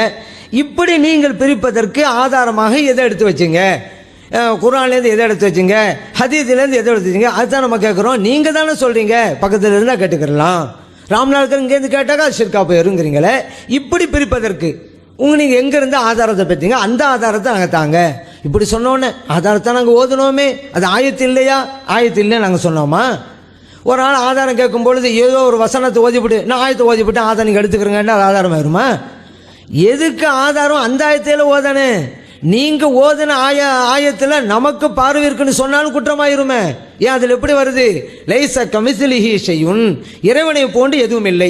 வஹுவ ஸமீஉல் பஸீர், அந்த இறைவன் கேட்கிறான் பார்க்கிறான். இப்படி தான் முடியுது. ஒரு ஆள் சொல்றாரு நான் பார்க்கிறேன், அதுவும் இறைவனுக்கு ஒப்பிடாம அமைஞ்சிருமே. அல்லாஹ்வுல பார்க்கிறோங்கிறோமே, ஒப்பீடு வந்து போச்சு. அப்படிலாம் இருக்குது இல்லை, நம்ம ஒப்பீடு அது எடுத்துக்கொள்ளாது. அப்படி வித்தியாசம் அந்த வசனத்தில் எங்கே இருக்கு? அல்லாஹ் கேட்கிறான் இருக்கு, ஒரு ஆள் சொல்றான் நானும் கேட்கிறேன். இப்போ அவர் அல்லாஹ் மாறிட்டார் இந்த வசனத்து பிரகாரம். இல்லைங்க, அல்லாஹ் கேட்குறான்னு சொன்னாலும் ஏன் கேள்வி வேற, இறைவன் கேள்வி வேற, வித்தியாசம் இருக்குதுல்ல. இங்கே மட்டும் வித்தியாசப்படுத்தலாம், அந்த இறைநேச விஷயத்தில் வித்தியாசப்படுத்தக்கூடாது என்று நிர்ணயம் செய்கிற அதிகாரத்தை உங்களுக்கு யார் தந்தது? எப்படி நீங்கள் சொல்றீங்களோ நமக்கு லிமிட் இருக்குண்டு, அதே போல தான் அங்கே லிமிட் இருக்குங்கிறோம், அங்கே ஹத் இருக்குங்கிறோம். இவருடைய பார்வைக்கும் கேள்விக்கும் ஹத்தே இல்லைங்கிறோம். வித்தியாசம் தெளிவாக இருக்குது. நீங்கள் ஓதின வசனத்தின் பிரகாரம் நமக்கும் பார்வை இல்லைன்னு சொல்லணும். ஏன்னா அல்லாஹ் அப்படி தான் சொல்லலாம், பார்ப்பவன் அப்படிங்கிறான். அப்போ நம்ம பார்வையில்லைன்னு சொல்லணும். அப்போ பார்வை இருக்குன்னு சொன்னால் வசனம் முரணாகி போச்சே. அல்லாஹ் நான் தான் கேட்பேங்கிறான். இப்போ நம்மளும் கேட்க முடியாதுன்னு சொல்லணும் இந்த வசனத்து பிரகாரம். ஆனால் நம்ம கேட்குறோங்கிறோம், வசனத்து முரணாகி போச்சே. அப்போ வித்தியாசப்படுத்துறீங்கல்ல. அல்லாஹ் அப்படி சொல்லியிருந்தாலும் நம்ம பார்வை வேற, வித்தியாசப்படுத்த முடியுதுல்ல. அதே போல தான் வழிமாறு சேவை வித்தியாசப்படுத்துங்கிறோம். நீங்கள் ராம்நாடில் இருந்து அங்கிருந்து கேட்பார் என்றாதான் கூடாதுங்கிறீங்களே. நீங்கள் சொல்கிற வசனத்தில் என்ன ஆதாரம் இருக்குங்க? அங்கே கேட்பவன் பார்வை மட்டும்தான் இருக்குது, எல்லையா அதில் இருக்குது. குறைந்ததாக இருந்தால் உங்களுக்கு உண்டு, தொலைவாக இருந்தால் எனக்கு மட்டும்தான். அப்படி எங்கே இருக்காங்க? இல்லையங்க. இதனால தான் நபிகள் நாயகம் ஸல்லல்லாஹு அலைஹி வஸல்லம் அவர் சம்பந்தப்பட்ட விஷயத்தெல்லாம் எடுத்தோம். அவன் மறைமுக ஞானத்தெல்லாம் தெரிஞ்சிருக்கிறாங்க அப்படின்னு சொல்ற நமக்கு நோக்கம் அல்ல. நீங்கள் ஒரு எல்லேண்டு வகுத்தீங்களே, கிட்ட இருக்கணும், அப்போ தான் தெரியுங்களே. நபிகள் நாயகம் ஸல்லல்லாஹு அலைஹி வஸல்லம் தொலைவில் உள்ளதை பார்த்தாங்களே. இப்போ என்ன செய்ய போறீங்க? அவன் அல்லாஹ்வோட பண்பு அவங்களுக்கு இருக்கா சொல்லிட்டா நினைக்க போறீங்களா? கேள்வி வச்சோமாங்க. வானத்தில் இருக்கிறதே பார்த்தனாங்களே, புகாரில் இருக்கிறத ஹவுதுல் கௌதரை பார்த்தனாங்களே. அப்போ அவ இங்கே தொலைவுங்கிறது வந்து போச்சே, கிட்ட இல்லையே. அதனால் அல்லாஹ்வுடைய பண்பு ஸல்லல்லாஹு அலைஹி வஸல்லம் அவர்கள் இருக்குன்னு சொல்லிட்டாங்களா? இல்லை தானே. வானமாக இருந்தாலும் சரிதான், 7 வானங்களாக இருந்தாலும் சரிதான், எல்லை தான், முடிஞ்சு போச்சு. அதனால அல்லாஹ் எல்லை எற்றவன், அவனுடைய ஞானத்துக்கு எல்லை இல்லை, நம் படைப்பினுடைய ஞானத்திற்கு எல்லை உண்டு. அப்படி வித்தியாசம் வந்துருச்சுல. இதற்காகத்தான் எடுத்து காமிச்சோம். அதே போல மனசில் இருக்கிறது அல்லாஹ் தான் அறிவான். இது நம்முடைய எல்லைக்கு அப்பாற்பட்ட நீங்களே. நபி நாம் ஸல்லல்லாஹு அலைஹி வஸல்லம் மனசு இருக்கிறா சொன்னாங்களே. அதுபோல ஒவ்வொரு கட்டத்திலும் இருந்தாங்களா? எல்லாருக்கும் நினைச்சாங்கிறது அல்ல. நபி நாம் ஸல்லல்லாஹு அலைஹி வஸல்லம் இவனுடைய ஒரு அடியார், அதை அவங்க தெரிஞ்சு வச்சிருக்கிறாங்க. அப்போ இப்போ நீங்கள் நிர்ணயம் செய்து என்ன ஆகி போச்சு? அல்லாவுக்கு இருக்கிறத நபி நம்ம சலாசம் எனக்கு இருக்குன்னு சொல்லிவிட்டாங்களா? இதற்காகத்தாங்க இதெல்லாம் கொண்டு வந்தோம். அதெல்லாம் நீங்கள் எல்லை நிர்ணயிக்காதீங்க. ராம்நாடு வரைக்குமா இருந்தால் மனிதனுடையது, ராம்நாடு ஆயிட்டாக்கா அல்லாவுடையது, அப்படி நீங்கள் எல்லை நிர்ணயிக்க வேணாம். அப்படி எல்லை நிர்ணயிக்கிறது ஆதாரத்தை தாங்க. இதைத்தான் இப்போ கேட்டுக்கிறோம், காலையிலேருந்து கேட்குறோம். எல்லோரும் சேர்ந்தால் அப்படிங்கிறதுக்கும் எல்லை நீங்கள் சொன்னீங்களே அதுக்கும் இப்போ ஆதாரத்தை கேட்டுக்கிட்டே இருக்கும். ஆனால் எல்லை இங்கே வகுக்க வேணாம். அல்லாவுக்கு எல்லையே கிடையாது, எல்லையை வச்சு நீங்கள் முடிவு பண்ண தேவையில்லை. எவ்வளவு தெரிஞ்சாலும் எல்லைக்கு உட்பட்டா அல்லா வேற அடியார் வேற தான். எல்லைன்னு வரும்பொழுதே கடவுளாக இருக்க தகுதி இல்லைன்னு ஆகி போகுது. அது எந்த வழியுள்ளா இருக்கட்டும், எந்த நபியா இருக்கட்டும், நபிமார்களுக்கெல்லாம் தலைவராக இருக்கிற கண்மணி நாயகம் ஸல்லல்லாஹு அலைஹி வஸல்லம் அவங்களா இருக்கட்டும், எல்லை இருக்கிறதுன்னு முடிஞ்சாலே அவங்க கடவுளாக ஆக தகுதி இல்லைன்னு ஆகி போச்சு. அப்படி இருக்கும் பொழுது கடவுளாக ஆக்கினான்னு எப்படி வரும்? எப்படி கடவுளாக இருக்க முடியும்? எல்லை உள்ளவர் எப்படி கடவுளாக இருக்க முடியும்? எப்போ எல்லை வந்துருச்சு இறைவன் அல்லவங்க. அதனால் மிக தெளிவாக இருக்கிறது. இப்போ இன்னொன்று, இப்போ நம்ம ஜனாசா தொலையை பற்றி கேட்டோம். அது குஃப்ருடைய நிலைக்கு தள்ளுதே, அந்த காரியத்தை ஏன் செய்றீங்கன்னு கேட்டோம். இது வரைக்கும் பதிலே கிடையாதுங்க. அதே போல காபிர்களுக்கு சலாம் சொல்லலாம்ங்கிற அந்த கலாச்சாரத்தை கொண்டு போயிட்டு இருக்கீங்களே, எந்த கலாச்சாரத்தை பற்றி நோக்கி நீங்கள் போய்கிட்டே இருக்கிறீங்க அப்படின்னு கேட்டோம். அதுக்கு இது வரைக்கும் பதிலே கிடையாது. ஆயிஷா சித்திகா ரலியல்லாஹு அன்ஹா அவங்க விஷயத்தில் நபி நாம் ஸல்லல்லாஹு அலைஹி வஸல்லம் தெரியாமல் இருந்தாங்க அப்படின்னு சொன்னாங்க. ஸல்லல்லாஹு அலைஹி வஸல்லம் அவங்களுக்கு அந்த விஷயமும் தெரியும். மக்கள் விஷயத்தில் தான் ஒரு நபி எப்படி இருக்கணுமோ அப்படி இருந்தாங்க. ஏன்னா சஹாபிகளும் இருக்கிறாங்க, முனாஃபிக்குகளும் இருக்கிறாங்க. அவசரப்பட்டு ஒரு முடிவை எடுத்தால் முனாஃபிக்குகளை குறை சொல்லுவாங்க. அது மட்டும் இல்லை, நபி நாம் ஸல்லல்லாஹு அலைஹி வஸல்லம் அவர்களுக்கு இருக்கிற மறைமுக ஞானம் தான் அமைதியாகவும் இருக்க வைத்தது. அது என்ன? ஆயிஷா சித்திகா ரலியல்லாஹு அன்ஹா அவர்களை புகழ்ந்து இறைவன் பல வசனங்களை இறக்கப் போகிறான் என்கின்ற ஞானம் நபிகள் நாயகம் ஸல்லல்லாஹு அலைஹி வஸல்லம் அவர்களுக்கு இருந்தது. அதனால தான் அவங்க பொறுமையாக இருந்தாங்க. அவங்க அமைதியாக இருந்தது கூட அவருடைய மறைமுக ஞானத்தை தான் அறிவுப்படுத்தது. அதுதான் இயற்கை. உலக நடைமுறையில் ஒரு பிரச்சனை வந்தால் ஒரு தலைவர், ஒரு சிந்தனையாளர், அறிஞர் அப்படித்தான் நடந்து கொள்ள வேண்டும். தனவிட சொல்லலாம், சலாசலம் இருக்கிற ஞாபகம் உலக அமைப்புக்கு எப்படி நடக்கணும் அப்படி நடக்கணும். அந்த அமைப்பில் நபிகள் நாயகம் ஸல்லல்லாஹு அலைஹி வஸல்லம் அவர்கள் நடந்து கொண்டார்கள். அதனால் ஏதாவது ஒரு ஆயத்தை ஓதிட்டாலே அது ஆதாரம் அப்படிங்கிற நிலைக்கு நம்ம வரவே தேவையில்லை. ஆதாரம் ஆகுவது அப்படின்னு சொன்னால் என்ன கருத்தை வைக்கிறோமோ அதுக்கு பொருத்தமான ஆயத்தை வைக்கணும், ஹதீஸை வைக்கணும். இப்போ நபி நாம் ஸல்லல்லாஹு அலைஹி வஸல்லம் அவர்கள் ஒரு சில விஷயங்களை எல்லாம் நம்மால் முடியாததெல்லாம் அறிவித்தார்கள். இங்கே தொலைவுக்கெல்லாம் அப்பாற்பட்டது. வானத்தில் உள்ளது தெரிகிறது, பன்னூற்றுக்கணக்கான மைலுக்கு அப்பா நடப்பது தெரிகிறது, பூமிக்குள்ளே நடப்பது தெரிகிறது. அதே போல் ஸல்லல்லாஹு சொன்னாங்கல்ல, 2 கபர்களுக்குள்ள அங்கே வேதனை நடக்கும்போது சொன்னாங்கல்ல, ஒரு பேரித்த மரத்துடைய மட்டை எடுத்து 2ஆக உடைத்து அதில் ஊண்டினார்கள் அல்லவா? புகாரை பதிவு செய்யப்பட்டிருக்கு. நமக்கெல்லாம் மண்ணுக்கு கீழே நடக்க தெரியாது, நபி நாம் ஸல்லல்லாஹு அலைஹி வஸல்லம் தெரிகிறது. தெரிந்தாலும் அவர்கள் மனிதர் தான், இறைவனுடைய படைப்பு தான். அல்லாஹ் சொல்லிக் கொடுத்த அந்த ஞானம் தான் அவர்களுக்கு இருக்கிறது. எவ்வளவுதான் தெரிந்தாலும் எல்லைக்கு உட்பட்டு இருக்கிறது. இந்த நிலையில் இருக்கக்கூடியவர் ஒரு காலும் இறைவனாக மாற முடியாது என்பதுதான் நம்முடைய நம்பிக்கை. அதற்காகத்தான் எல்லைன்னு சொல்ல வேணாம் அப்படிங்கிறதுக்காகத்தான் இந்த ஆதாரத்தை கொண்டு வந்தமே தவிர நபி நாம் ஸல்லல்லாஹு அலைஹி வஸல்லம் அவருக்கு மறைமுக ஞானம் உண்டு அப்படிங்கிறதுக்காக அல்ல. அந்த தலைப்பு வச்சு அது வேறு விஷயம் பேசுவோம். இது ஸல்லல்லாஹு அலைஹி வஸல்லம் அவர்களுக்கு மறைமுக ஞானம் உண்டு, அதனால் வழிமாறுகிட்ட எல்லாம் நம்ம கேட்கலாம் அப்படி நாங்கள் சொல்லவே கிடையாதுங்க. அப்படி சொன்னாதான் இவர்கள் தெரிந்திருக்கிறார்கள் என்பதற்கும் நீங்கள் வழிமாறுகளும் உதவி கேட்பதற்கும் என்ன சம்பந்தம் இருக்குன்னு கேட்கலாம். அதுக்காக கொண்டு வந்தோம். ஸல்லல்லாஹு அலைஹி வஸல்லம் இதெல்லாம் தெரிகிறார்கள், ஆகவே வழிமாறுகளும் கேளுங்கன்னு சொல்லவே இல்லைங்க. நீங்கள் எல்லையை நிர்ணயிச்சிங்களே, அது பொருந்தலைங்க. எல்லைக்கு அப்பாற்பட்டு போயும் கூட நபி நாம் ஸல்லல்லாஹு அலைஹி வஸல்லம் அவர்கள் ஒரு மனிதர்ங்கிற நிலையிலே தானே தெரிகிறார்கள். நீங்க ஏன் நெல்லை நிர்ணயிக்கிறீங்க? ராம்நாடுக்கு ஒரு நிலை, மதுரைக்கு ஒரு நிலை நீங்க நிற்கிறீங்க. அப்படி நீங்க நிர்ணயிச்சா அதுக்குண்டான ஆதாரத்தை எங்களுக்கு காமிங்க அப்படின்னு தான் நம்ம சொல்றோம். அதே போல உயிர் காக்கிற விஷயம் அப்படின்னு நீங்க சொன்னீங்க, அது யார்கிட்ட சொன்னாலும் தப்பு தான். இவ்வளவு உயிரா இருக்கிறவர்கிட்ட சொன்னாக்கா அந்த உயிரா இருக்கிறவர் இறைவனா என்கின்ற கேள்வி வருகிறது. அதற்கு நீங்க பதில் சொல்லணும். இன்னொரு வார்த்தை, நீங்க என்னதான் சொன்னாலும் நீங்க அவுலியாக்களையெல்லாம் அல்லாஹ்வோட இடத்துல தான் வைக்கிறீங்க. அப்படி வச்சா தான் உங்களால பேசவே முடியும், எங்க மேல குற்றச்சாட்டு வைக்க முடியும். எங்களுடைய நிலையை தெளிவா தெரிந்த பிறகு எங்க நிலை சரியா இல்லதையா அப்படிங்கிறத விவாதிக்கிறத விட்டுட்டு இல்ல நாங்க சொல்ல மாதிரி நீங்க இருக்கிறீங்க இந்தாங்க அப்படி என்ன கருத்து இருக்கு? எங்களுடைய நிலையை புரியுங்க. எங்க நிலை சரின்னு சொன்னா ஒப்புக்கொண்டுங்க, எங்க நிலை சரியில்லைன்னா வாதிடுங்க.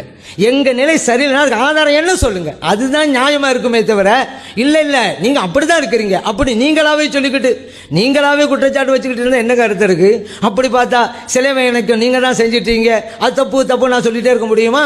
இல்லை நீங்கள் சொல்லுவீங்க அல்ல சிலை எனக்கு இல்லை கற்பனையில் தான் இது இருக்கிறது விக்கிரகமா அப்படிம்பீங்க, அதுக்காக நான் ஒரு விளக்கத்தை கொடுத்துட்டு இருக்க முடியுமா? உங்கள் நிலைப்பாடு சொல்லுங்க, தப்புண்டா தப்பு அதுக்குள்ள ஆதாரத்தை தர்றோம். எங்கள் நிலை என்னன்னு தெரியுங்க, சரிண்டா விட்டுருங்க, தப்புனா அதுக்குள்ள ஆதாரத்தை தருங்க. உங்கள் நிலைப்பாடு என்பதை நாங்களே நிர்ணயிப்போம், அதுக்கு தகுந்தவரை நாங்களே பேசுவோம். இது என்ன சரியாகும் யோசிங்க. அஸ்ஸலாமு அலைக்கும் வரஹ்மத்துல்லாஹி வபரகாத்துஹு. அன்பிற்குரிய சகோதரர்களே, காலையிலிருந்து 2 அமர்வுகள் முடிந்து 3வது அமர்விலே நாம் அமர்ந்திருக்கிறோம். இதில் காலையிலிருந்து நாம் தொடர்ந்து எடுத்து வைக்கிற வாதம் என்னவென்று சொன்னால், ஷேக் அப்துல்லாவும் அவருடைய கொள்கையை ஏற்றுக்கொண்டவர்களும் பகிரங்கமாக இணை வைக்கக்கூடியவர்கள். ஏனென்று சொன்னால், இறந்து போனவர்களை அவர்கள் அழைக்கிறார்கள். எந்த எண்ணத்தில் அழைக்கிறார்கள் என்று சொன்னால், அந்த இறந்தவர்கள் எங்கிருந்து அழைக்கப்படுகிற அழைப்பையும், எத்தனை பேருடைய அழைப்பையும், எந்த மாதிரியான அழைப்பையும் அவர்கள் ஒரு நேரத்திலே கேட்கிறார்கள் என்ற நம்பிக்கையிலே, அதாவது அல்லாஹ்வுடைய கேட்கும் தன்மை அவர்களுக்கு இருப்பதாக எண்ணி, அல்லாஹ்வுடைய பார்க்கும் தன்மை அவர்களுக்கு இருப்பதாக எண்ணித்தான் இப்படி செயல்படுகிறார்கள். இது அப்பட்டமான ஷிர்க் என்று இணை கற்பித்தல் என்று நம்ம சொன்னோம். அவங்க இந்த 2 அமர்வுகளாகவே அப்படி நாங்கள் சொல்லவில்லை, அல்லாஹ்வுடைய அந்த கேட்கும் திறன் அவர்களுக்கு இருப்பதாக நாங்கள் சொல்லவே இல்லை, அதில் வித்தியாசம் இருக்கிறது, அது மாதிரி நீங்கள் அபாண்டமாக சொல்கிறீர்கள் என்றெல்லாம் அவங்களுடைய மறுப்பை சொன்னார்கள். ஆனால் அவர்களை சேர்ந்த சகோதரர்களுக்கு தெரியும் இது இந்த சபைக்கு சொல்லக்கூடிய மறுப்பு என்பது. அவர்கள் வெளியில் என்ன சொன்னார்கள், எப்படி பேசினார்கள், இப்படித்தான் அவங்க 2 சமம் இல்லைன்னு சொன்னார்களா என்பது உங்கள் எல்லாருக்குமே தெரியும். இருந்தாலும் அபாண்டம்னு சொன்ன காரணத்தினால, அபாண்டம் இல்லை என்பதற்காக நான் ஒரு செய்தியை இப்போ பதிவு செய்ய விரும்புகிறேன். திருப்பூரில் ஒரு விவாதத்திற்காக ஒரு ஒப்பந்தம் போடப்பட்டது. அந்த ஒப்பந்தத்திலையும் ஷேக் அப்துல்லா அவர்கள் கையெழுத்திட்டிருக்கிறார்கள். அந்த விவாதம் அவங்க வராத காரணத்தினால அந்த விவாதம் நடக்கலை, ஒப்பந்தம் போடப்பட்டது. அந்த ஒப்பந்தத்தில் ஒரு தலைப்பு படிக்கிறேன், அவங்க கையெழுத்து போட்ட ஒப்பந்தம் அது. இறந்தவர்களிடம் உதவி தேடுவது கூடுமா தலைப்பு. நிலைப்பாடு ஏ, இறந்தவர்கள் செவியேற்க மாட்டார்கள். எத்தனை பேர் அழைத்தாலும், எங்கிருந்து அழைத்தாலும், எந்த மொழியில் அழைத்தாலும், உள்ளத்தால் அழைத்தாலும் அனைத்தையும் ஒரே நேரத்தில் செவியுற்று பிரித்தறிந்து அனைத்திற்கும் பதிலளிக்கும் ஆற்றல் அல்லாஹ்வை தவிர அவனது எந்த படைப்புகளுக்கும் இல்லை என்பதும், எனவே அவர்கள் உதவி செய்ய மாட்டார்கள் என்பதும், அழைப்பிற்கு பதில் சொல்ல மாட்டார்கள் என்பதும், எனவே இறந்தவர்களிடம் அழைத்து உதவி தேடக்கூடாது என்பதும் தௌஹீத் ஜமாத்தின் நிலை. ஒரு நிலை தௌஹீத் ஜமாத்தின் நிலை. நிலைப்பாடு பி, இறந்தவர்கள் செவியேற்பார்கள் என்பதும், எத்தனை பேர் அழைத்தாலும், எங்கிருந்து அழைத்தாலும், எந்த மொழியில் அழைத்தாலும் அனைத்தையும் ஒரே நேரத்தில் செவியுற்று பிரித்தறிந்து அனைத்திற்கும் பதிலளிக்கும் ஆற்றல் அல்லாஹுவால் இறந்த இறைநேசர்களுக்கு வழங்கப்பட்டிருக்கிறது என்பதும் திருப்பூர் வட்டார ஜமாத்துல் உலமாவின் நிலை. அதன் சார்பாக தான் விவாத ஒப்பந்தத்தில் கையெழுத்து போட்டாங்க. எனவே இறந்த இறைநேசர்களிடம் உதவி செய்வது தேடுவது கூடும். இது ஷேக் அப்துல்லா அவங்களே அக்ரிமெண்ட்ல போடுமா என்ன செய்யறாங்கன்னு கேட்டா, எத்தனை பேர் அழைத்தாலும் வித்தியாசமே இல்லை இருக்குங்கிறாங்கல்ல. அவங்க என்ன ஒத்துக்கொண்டிருக்கிறார்கள், என்ன மக்கள்கிட்ட பேசியிருக்கிறார்கள் அப்புறம் காட்டுவோம். ஒத்துக்கொண்டதை நான் இப்போ சொல்றேன், கையெழுத்து போட்டு எத்தனை பேர் அழைத்தாலும், எங்கிருந்து அழைத்தாலும் அதைத்தான் உள்ள நேரம் மறுத்துக்கிட்டு இருந்தாங்க. இவ்வளவு நேரம் காலையிலேருந்து 2 அமர்வா எதை மறுத்தாங்களோ அதைத்தான் முன்னாடி ஒப்புக்கொண்டிருக்கிறாங்க. அதுக்கு சொல்றேன், ஆதாரமே இல்லை, எங்க நிலை எங்கள்கிட்ட கேட்கணும் என்றெல்லாம் சொன்னாங்கல்ல, அவங்கள்ட்ட கேட்கறது தான் இது. அப்ப எத்தனை பேர் அழைத்தாலும், எங்கிருந்து அழைத்தாலும், எந்த மொழியில் அழைத்தாலும் அனைத்தையும் ஒரே நேரத்தில் செவியுற்று பிரித்தறிந்து, அனைத்தையும் ஒரே நேரத்தில் செவியுறுவாங்க, அனைத்தையும் பிரித்தறிந்து அனைத்திற்கும் பதிலளிக்கும் ஆற்றல் அல்லாஹ்வால் இறந்த இறைநேசர்களுக்கு வழங்கப்பட்டிருக்கிறது. இப்படி அவர் தெள்ளத் தெளிவாக சொல்லியிருக்கிறார். இதுதான் அப்பட்டமான ஷிர்க்குங்கிறோம். இப்போ நம்முடைய கேள்வி என்ன? இதுவரைக்கும் அவர்கள் சொன்ன மறுப்பு இருக்கிற பதில் அது இதுக்கு நேர் மாற்றமாக இருக்கிறது நீங்கள் பார்க்குறீங்க. இதுதான் மக்கள்கிட்ட என்ன சொல்லி கொண்டிருந்தார்கள். விவாத சபையில் வரும்பொழுது, நம்ம கேள்வி கேட்கக்கூடிய சபையில் வரும்போது எப்படி அதை சொல்வதற்கு அதை பூசி மூழ்கி அப்படி சொல்லவில்லை, வித்தியாசம் இருக்குன்னா சொன்னாங்களே தவிர எந்த வித்தியாசத்தையும் சொல்லவில்லை. இப்போ நம்ம என்ன கேட்குறோம் என்றால், உங்கள் நிலைப்பாட்டாக இதை நீங்கள் எழுத்து மூலமாக தந்திருக்கிறீர்கள். இது உங்கள் நிலைப்பாடு என்று இருக்குமையானால் நீங்கள் பார்க்கிற சக்தியை அல்லாஹ்வுடைய பார்க்கும் சக்தி போல அவர்களுக்கு நீங்கள் வழங்கியிருக்கிறீர்கள். கேட்கிற சக்தியை அல்லாஹ்வுடைய சக்தி போல இறந்தவர்களுக்கு வழங்கியிருக்கிறீர்கள். பிரித்து அறிகின்ற சக்தியை அல்லாஹ்வுடைய பிரித்தறியும் சக்தி போல நீங்கள் வழங்கியிருக்கிறீர்கள். வழங்குகிற, அதை ஏற்று நிறைவேற்றுகிற அந்த ஆற்றலை அல்லாஹ்வுடைய ஆற்றலை போலவே நீங்கள் வழங்கிவிட்டு இதெல்லாம் அல்லாஹ் கொடுத்துருக்கிறான் ஒரு வார்த்தையை மட்டும் அங்கே சேர்த்துருக்கிறீங்க. அல்லாஹ் இறைநேசருக்கு இதெல்லாம் கொடுத்துட்டான்னு சொல்லி. அப்போ இது சரியா? காலையிலேருந்து 2 அமர்வா வாதிட்டீங்களா? அது உங்கள் நிலையா? உங்கள் நிலை எது? இப்போ உங்கள் நிலை மறுத்து, இதை நான் மறுத்தானே பேசுனீங்க. உங்கள் நிலை எதுங்கிறத முதல்ல சொல்லணும். காலையில் நான் சொல்லி வந்தது தான் சரி என்று சொல்ல போகிறீர்களா, அல்லது இந்த அக்ரிமெண்ட்ல கையெழுத்து போட்டிருக்கிறீங்களே அது சரின்னு சொல்ல போறீங்களா? இது சரின்னு சொல்ல வந்தீங்க என்று சொன்னால் அதெல்லாம் மறுபடி வரும். நீங்கள் சொன்ன கேள்வி உங்கள்கிட்ட திருப்பி கேட்போம். லிஸ்ட் வச்சிருக்கிறோம். நீங்கள் என்னென்னலாம் மறுத்தீங்களா, என்ன செய்வோம்? இதுதான் சரின்னு சொன்னீங்கன்னா காலையிலேருந்து பேசின அத்தனை கேள்விகளுக்கு நீங்களே பதில் சொல்ல, நாங்கள் சொல்கிற பதிலுக்கு பதிலாக நீங்களே பதில் சொல்ல வேண்டிய நிலைமை ஏற்படும். இதுதான் உங்கள் நிலைமை என்று சொன்னால், எத்தனை பேர் அழைத்தாலும் கேட்பார்கள், அந்த ஆற்றல் வழங்கப்பட்டிருக்கிறது என்று ஆதாரம் காட்ட வேண்டும். அதே மாதிரி எங்கிருந்து அழைத்தாலும் அவங்க கேட்பாங்க, இந்த மாதிரியான ஆற்றல் வழங்கப்பட்டிருக்கிறது என்பதற்கு நீங்கள் ஆதாரம் தர வேண்டும். எந்த மொழியில் அழைத்தாலும் கேட்பார்கள், அதுக்கு ஆதாரம் தர வேண்டும். அனைத்தையும் ஒரு நேரத்தில் கேட்பார்கள், அதுக்கு ஆதாரம் தர வேண்டும். பிரித்து அறிவார்கள், அதுக்கு நீங்க ஆதாரம் தர வேண்டும். அனைத்தையும் என்ன செய்வாங்க? இறந்தவங்க எல்லாத்தையும் கேட்பார்கள், பிரித்தறிவார்கள், பிரித்தறிந்து அதை நிறைவேற்றி தருவார்கள் சொல்றீங்களே, இது அனைத்திற்கும் ஆதாரம் தர வேண்டும். இதுக்கு மாத்திரம் ஆதாரம் தரக்கூடாது. இதுக்கு மேல அனைவரும் சமமாக வழங்கப்படலை என்று சொல்லிவிட்டீங்கல்ல, அதுல வித்தியாசம் இருக்கும்ல. அப்படின்னா இதுல 100% கொடுக்கப்பட்டவங்க எத்தனை பேர், 50% அளவுக்கு கொடுக்கப்பட்டவங்க எத்தனை பேர்? அப்ப எத்தனை பேர் அழைத்தாலும்ங்கிறீங்களே, அது ஒரு எல்லையற்ற ஒரு சக்தியை கொடுத்துருக்கிறீங்களே. அப்ப தராதரம் இருக்கிறதுன்னு சொன்னீங்களே, சிலர் கூட கொடுப்பான், சிலர் குறைய கொடுப்பான், அந்த மாதிரியான லிஸ்ட் தர வேண்டும். அது மாதிரி குறிப்பிட்டு யாரையெல்லாம் இன்றைக்கு நீங்கள் சமூகத்தில் அழைக்கப்படுகிறதோ அவருக்கு அந்த ஆற்றல் அல்லாஹ் கொடுத்தான் என்பதற்கு ஆதாரம் காட்ட வேண்டும். அனைத்தையும் கொடுத்தான் என்பதற்கு ஆதாரம் காட்ட வேண்டும். அப்ப ஏற்கனவே உள்ளது இவ்வளவையும் சொல்லிவிட்டு இதற்கு முரணாகத்தான் அவங்களுடைய வாதத்தை வைத்திருக்கிறார்கள். இது தொடர்பாக மேலதிக விளக்கங்கள் நாங்கள் பின்னாடி சொல்லுவோம். இதை மனசில் வைத்துக் கொள்ள வேண்டும். அடுத்ததாக சில விஷயங்கள், அதாவது முந்தின லாஸ்ட் அமர்வில் அவங்க சொன்னாங்க இல்லையா, அதற்கான இது ஃபர்ஸ்ட் ஒரு கூடுதல் வாதமாக எடுத்து வச்சுக்கிட்டேன். அதுக்கிடையில் அவங்க சொன்னதில் சிலதுக்கு பதில் நேரம் இல்லாதனால இப்போ கொஞ்ச நேரம் தான் இருக்கிறது. அவங்க சொன்ன அனைத்துக்கும் நாங்கள் பதில் சொல்லி முடிப்போம், ஒன்று கூட விட மாட்டோம். நேரம் இல்லாதனால 1-2 விடுமே தவிர கண்டிப்பாக அவங்க கேட்காட்டால் நாங்களே வழி எழுத்து போட்டு என்ன செய்வோம், அனைத்துக்கும் இன்ஷா அல்லாஹ் பதில் சொல்லுவோம். அடுத்து என்ன செய்கிறாங்கன்னா, அதாவது உசுரோட உள்ளவங்கள்ட்ட கேட்கறது கூடும்னு சொல்றீங்க, இறந்தவர்கிட்ட கேட்கறது கூடாதுங்கிறீங்க. இந்த அதிகாரத்தை உங்களுக்கு யார் தந்ததுன்னு திருப்பி கேட்குறாங்க. இப்போ நம்ம என்ன கேட்குறோம்? இது அதிகாரம் தர்ற ஒரு மேட்டரே கிடையாது. உசுரோட உள்ள ஒரு மனுஷன் கேட்கிறான் நாங்கள் நினைக்கிறோம். எப்படி கேட்கிறான்னு நினைக்கிறோம்? மனிதனாக கேட்கிறான் என்று நாங்கள் நினைக்கிறோம். மனிதனுக்கு எந்த அளவுக்கு கேட்கிற சக்தி இருக்கிறது அதுதான் அவன் கேட்கிறான்னு நாங்கள் நினைக்கிறோம். இறைவனுடைய கேட்குதல் அவனுக்கு இல்லைன்னு நாங்கள் நினைக்கிறோம். அதனால அவனை போல் எதுவும் இல்லை என்ற வசனத்துக்கு இது முரண் இல்லை. மனிதன் கேட்கிறான், ஆனால் அல்லாஹ்வை போல் கேட்கவில்லை அப்படி நாங்கள் நம்புறோம். மனிதன் பார்க்கிறான், அல்லாஹ்வை போல் பார்க்கவில்லை நம்பும் பொழுது அந்த லைஸ கமித்லிஹிக்கு முரண் வரல. ஆனா இறந்தவர்களை அழைக்கும் பொழுது அல்லாஹ்வை போல பார்க்கிறார், அல்லாஹ்வை போல கேட்கிறார் என்கிற கருத்து அதுக்குள்ள அடங்கி இருக்கிறது என்று சொல்லும் பொழுது ரெண்டையும் ஒப்பிட முடியாது. உயிரோடு உள்ளவர்கள்ட்ட கேட்கக்கூடிய நேரத்தில் நாங்கள் என்ன செய்யணும்? மனுஷ நிலையை தாண்டி நாங்கள் கொடுத்தா நாங்கள் இணை வைத்தவர்கள் தான். அவன் மனுஷன் கேட்கிற சக்தி தான் அவனுக்கு இருக்கிறது. மனிதன் பார்க்கிற மாதிரி 1 பார்ப்பான், 2 பார்ப்பான், 1 கேட்பான், 2 கேட்பான், அவ்வளவுதான் அவனுடைய அவனுடைய எல்லையை நாங்கள் விளங்கி வைத்திருக்கிறோம். இந்த மாதிரி நாங்கள் வளங்களை எங்கிருந்து அழைத்தாலும் எத்தனை பேர் அழைத்த அந்த வாசகத்தை எல்லாம் போட்டு அவங்க ஒத்துக்கொண்டிருக்கிற காட்சியை பார்க்கிறோம். அதனால வித்தியாசம் இருக்கும் பொழுது அதிகாரம் யார் தந்தான்னு ஒரு கேள்வியாகுமா? வித்தியாசம் தெளிவா இருக்கிறது. நீங்க கேட்குறீங்க இதுக்கும் அதுக்கு என்ன வித்தியாசங்கிறீங்க. இதுக்கு வித்தியாசம் இருக்கிறது. கண்ணுக்கு முன்னாடி உள்ள ஒரு ஆள்கிட்ட போய் கேட்குறோம், ஒன்று தான் கேட்போம், ஒருத்தர் தான் கேட்போம், அவருக்கு கேட்கக்கூடிய சத்தத்தில் தான் கேட்போம். அதுக்கான ஊரே திரண்டு வந்து அவர்கிட்ட கேட்க மாட்டாங்க. அவரை எந்த இடத்துல வைக்கிறோமோ அந்த இடத்துல வச்சிருக்கிறோம். செத்தவங்கள்ட்ட போய் எப்படி கேட்குறோம்?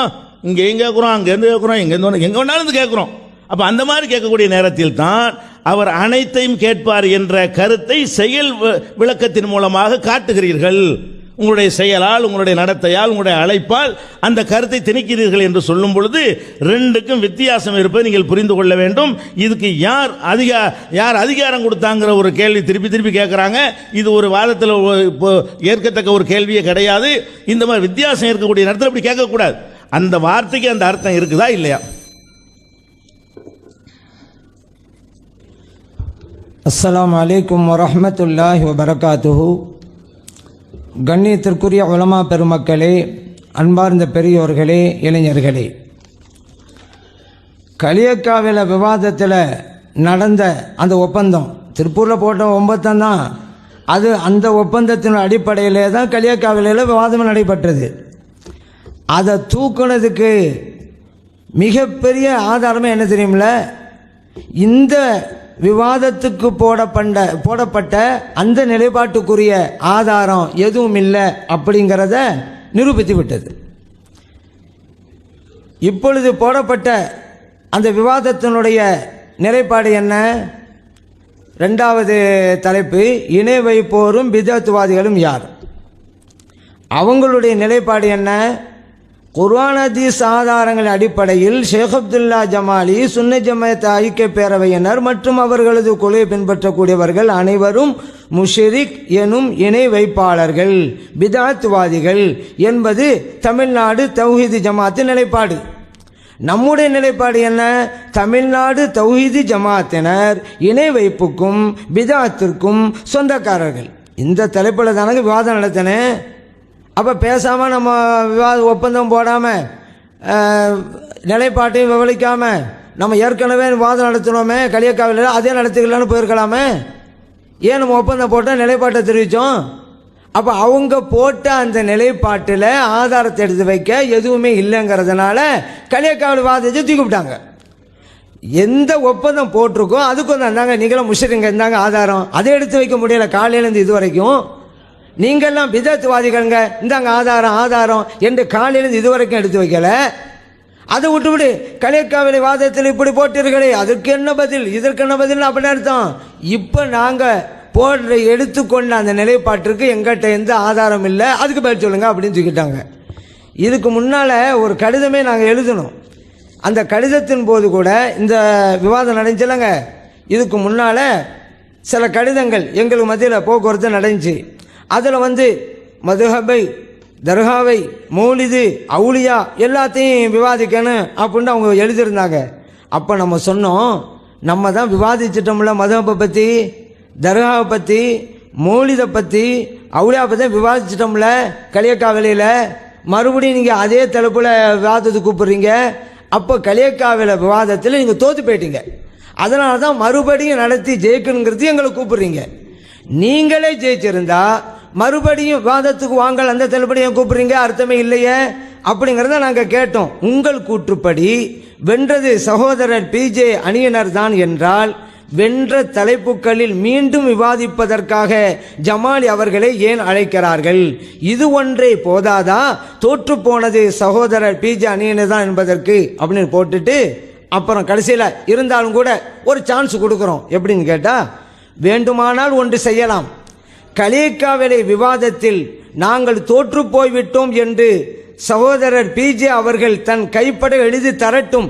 அவ்வாறு எழுதி தந்துவிட்டால் மேற்கண்ட தலைப்புகளில் மீண்டும் விவாதிப்பதற்கு மௌலவி எம் ஷேக் அப்துல்லா ஜமால் அவர்கள் தயாராக இருக்கிறார் அப்படிங்கிறத எழுதியிருக்கிறோம். இப்போ நடந்து முடிஞ்சு போன ஒரு விஷயம், இது விவாதிச்சாச்சு. இப்போ சொல்கிறோம் தோற்று போயிட்டோம் தான், அதில் மறுபடியும் விவாதிக்கலாம்னு சொன்னாக்கா நம்ம விவாதிக்க தயாராக இருக்கும். இதே தலைப்பு விவாதிக்கலாம், அது சொல்லணும் தோற்று போயிட்டேன். இல்லைண்டா விவாதித்த தலைப்பில் விவாதிக்க தேவையில்லை. ஏன்னா அது ஏற்கனவே கடிதத்தை குறிப்பிட்டே தான், அவங்க வெண்டுட்டாங்க, மறுபடியும் வெல்ல தேவையில்லை. இப்போ விவாதம் நடக்கிறது. இப்போ போடப்பட்ட 9 ஒப்பந்தத்தின் அடிப்படையில் உங்கள் நிலைப்பாடு என்ன, எங்கள் நிலைப்பாடு என்ன, அந்த சப்ஜெக்டில் பேசுகிற விட்டுவிட்டு பிரித்தறியும் சொன்னீங்களே, அதுக்கு என்ன ஆதாரம்? அந்த ஒப்பந்த அடிப்படையில் அப்போ வாதம் பண்ணிக்கிட்டு இருக்கோம். அதான் முடிஞ்சு போச்சங்க. இப்போ என்ன? அப்போ நீங்கள் சொல்லும் பொழுதே ஏற்கனவே அந்த இதில் அப்போ வச்சு வந்திருக்காது, வாதம் வந்திருக்காது, நடத்தியாச்சே. அப்போ இதில் என்ன வழங்குது? இப்போதைய அவர் நிலைப்பாட்டுக்கு எந்த ஆதாரமும் இல்லை. சொன்னதெல்லாம் என்ன? லைச கமத்திலே செய்யும், நம்மளும் அதான் சொல்கிறோம். ஒவ்வொரு சமயம் உல் பசீர், நம்மளும் அதான் சொல்கிறோம். ஒவ்வொரு சமயம் உல் பசீரில் இந்த எல்லையெல்லாம் எங்கெங்கே இருக்குன்னு கேட்டோம். அல்லாஹ் கேட்குறான், பார்க்குறான் தானே இருக்குது. நீங்கள் சொன்ன எல்லையெல்லாம் எங்கெங்கே இருக்குது? அது எல்லோரும் கேட்பதுங்கிற பிரச்சனைலாம் அங்கெங்கங்க இருக்குது, இருந்தால் காமிங்கலங்கன்றோம்.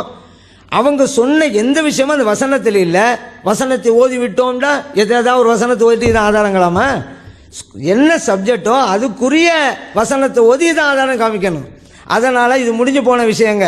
இவங்களுக்கு இதில் சப்ஜெக்ட் இல்லை. அதனால் நாம் இணை வைப்பர் என்பதற்கு எந்த ஆதாரம் இல்லை என்பதால் தான் கலியக்காவல் விவாதத்தில் எதை நம்ம செஞ்சோமோ அதை இப்போ தூக்கியிருக்காங்கிறத நீங்கள் நினைவில் வைங்க. இப்போ இவங்க எது சொன்னாலும் சரிதான். அவர்களுடைய வணக்க வழிபாடு, விக்கிரக வழிபாடு, கற்பனையில் உள்ள விக்கிரக வழிபாடு, சிலை வழிபாடு, இதை செஞ்சுக்கிட்டு இருக்கிறாங்க. பச்சை சிறுக்குன்னு நம்ம சொல்கிறோம். அது இல்லை, நாங்களாம் சிறுக்கு இல்லை அப்படின்னு சொல்லி அதுக்கு அவங்க பதில் தரணும். அதே போல் அவங்க முஸ்லீம்களையெல்லாம் காஃபிர் ஆக்குறாங்க. அதுக்கு உதாரணம் சொன்னோம். ஒரு ஆள் தற்கொலை செய்து கொண்டால் அவன் நிரந்தர நரகத்துக்கு போவான், ஜனாதா தொலை கிடையாதுங்கிறாங்க. ஒரு முஸ்லீமை காஃபிர் ஆக்குறாங்க. நபியல்லாம் ஸல்லல்லாஹு சொன்னாங்க, ஒரு முஸ்லீமை பார்த்து யா காஃபிர், காஃபிரே என்று சொன்னால் அதுக்கு தகுதியில் வரும்பொழுது இப்போ சொன்னவன் தான் காஃபிர் ஆகிவிடுவான் அப்படி சொல்லியிருக்காங்க, புகாரில் இருக்குது. அதன் அடிப்படையில் குஃபுரிலே நீங்கள் இருக்கிறீர்கள் என்று கடுமையான குற்றச்சாட்டை வச்சிருக்கிறோம். அப்போ அது இல்லைங்கிறத அவங்க நிரூபிக்கணும். அது தொடவே இல்லை, இதுவும் தொடவே இல்லை. குஃபுரில் இருக்கிறங்க, ஷிர்கில்ங்கிறத அவங்க சொல்ல வந்தோம். ஆனால் அவங்க எடுக்க மாட்டாங்க, கண்டுகொள்ள மாட்டேங்கிறாங்க. அப்ப அதிலேருந்து அவங்களுடைய பலவீனம் என்னங்கிறது நமக்கு புரியத்தான் செய்கிறது. அதே போல என்ன கலாச்சாரத்தை கொண்டு வர நினைக்கிறீங்க? காபிர்களுக்கெல்லாம் சலாம் சொல்லலாம் அப்படிங்கிறீங்க. இது என்ன கலாச்சாரம் அப்படின்னு கேட்டோம். அதே போல கிறிஸ்தவருடைய கலாச்சாரத்தை கொண்டு வர நினைக்கிறீங்க. அது என்ன? ஒரு கையில் முசாபா செய்வது அப்படிங்கிறத நம்ம சொன்னோம். அதுக்கு இதுவரைக்கும் பதில் ஆரம்பத்திலே சொன்னோம். அந்த விவாதத்தினுடைய தொடக்கத்திலேயே உங்களுடைய கலாச்சாரங்கள் என்ன?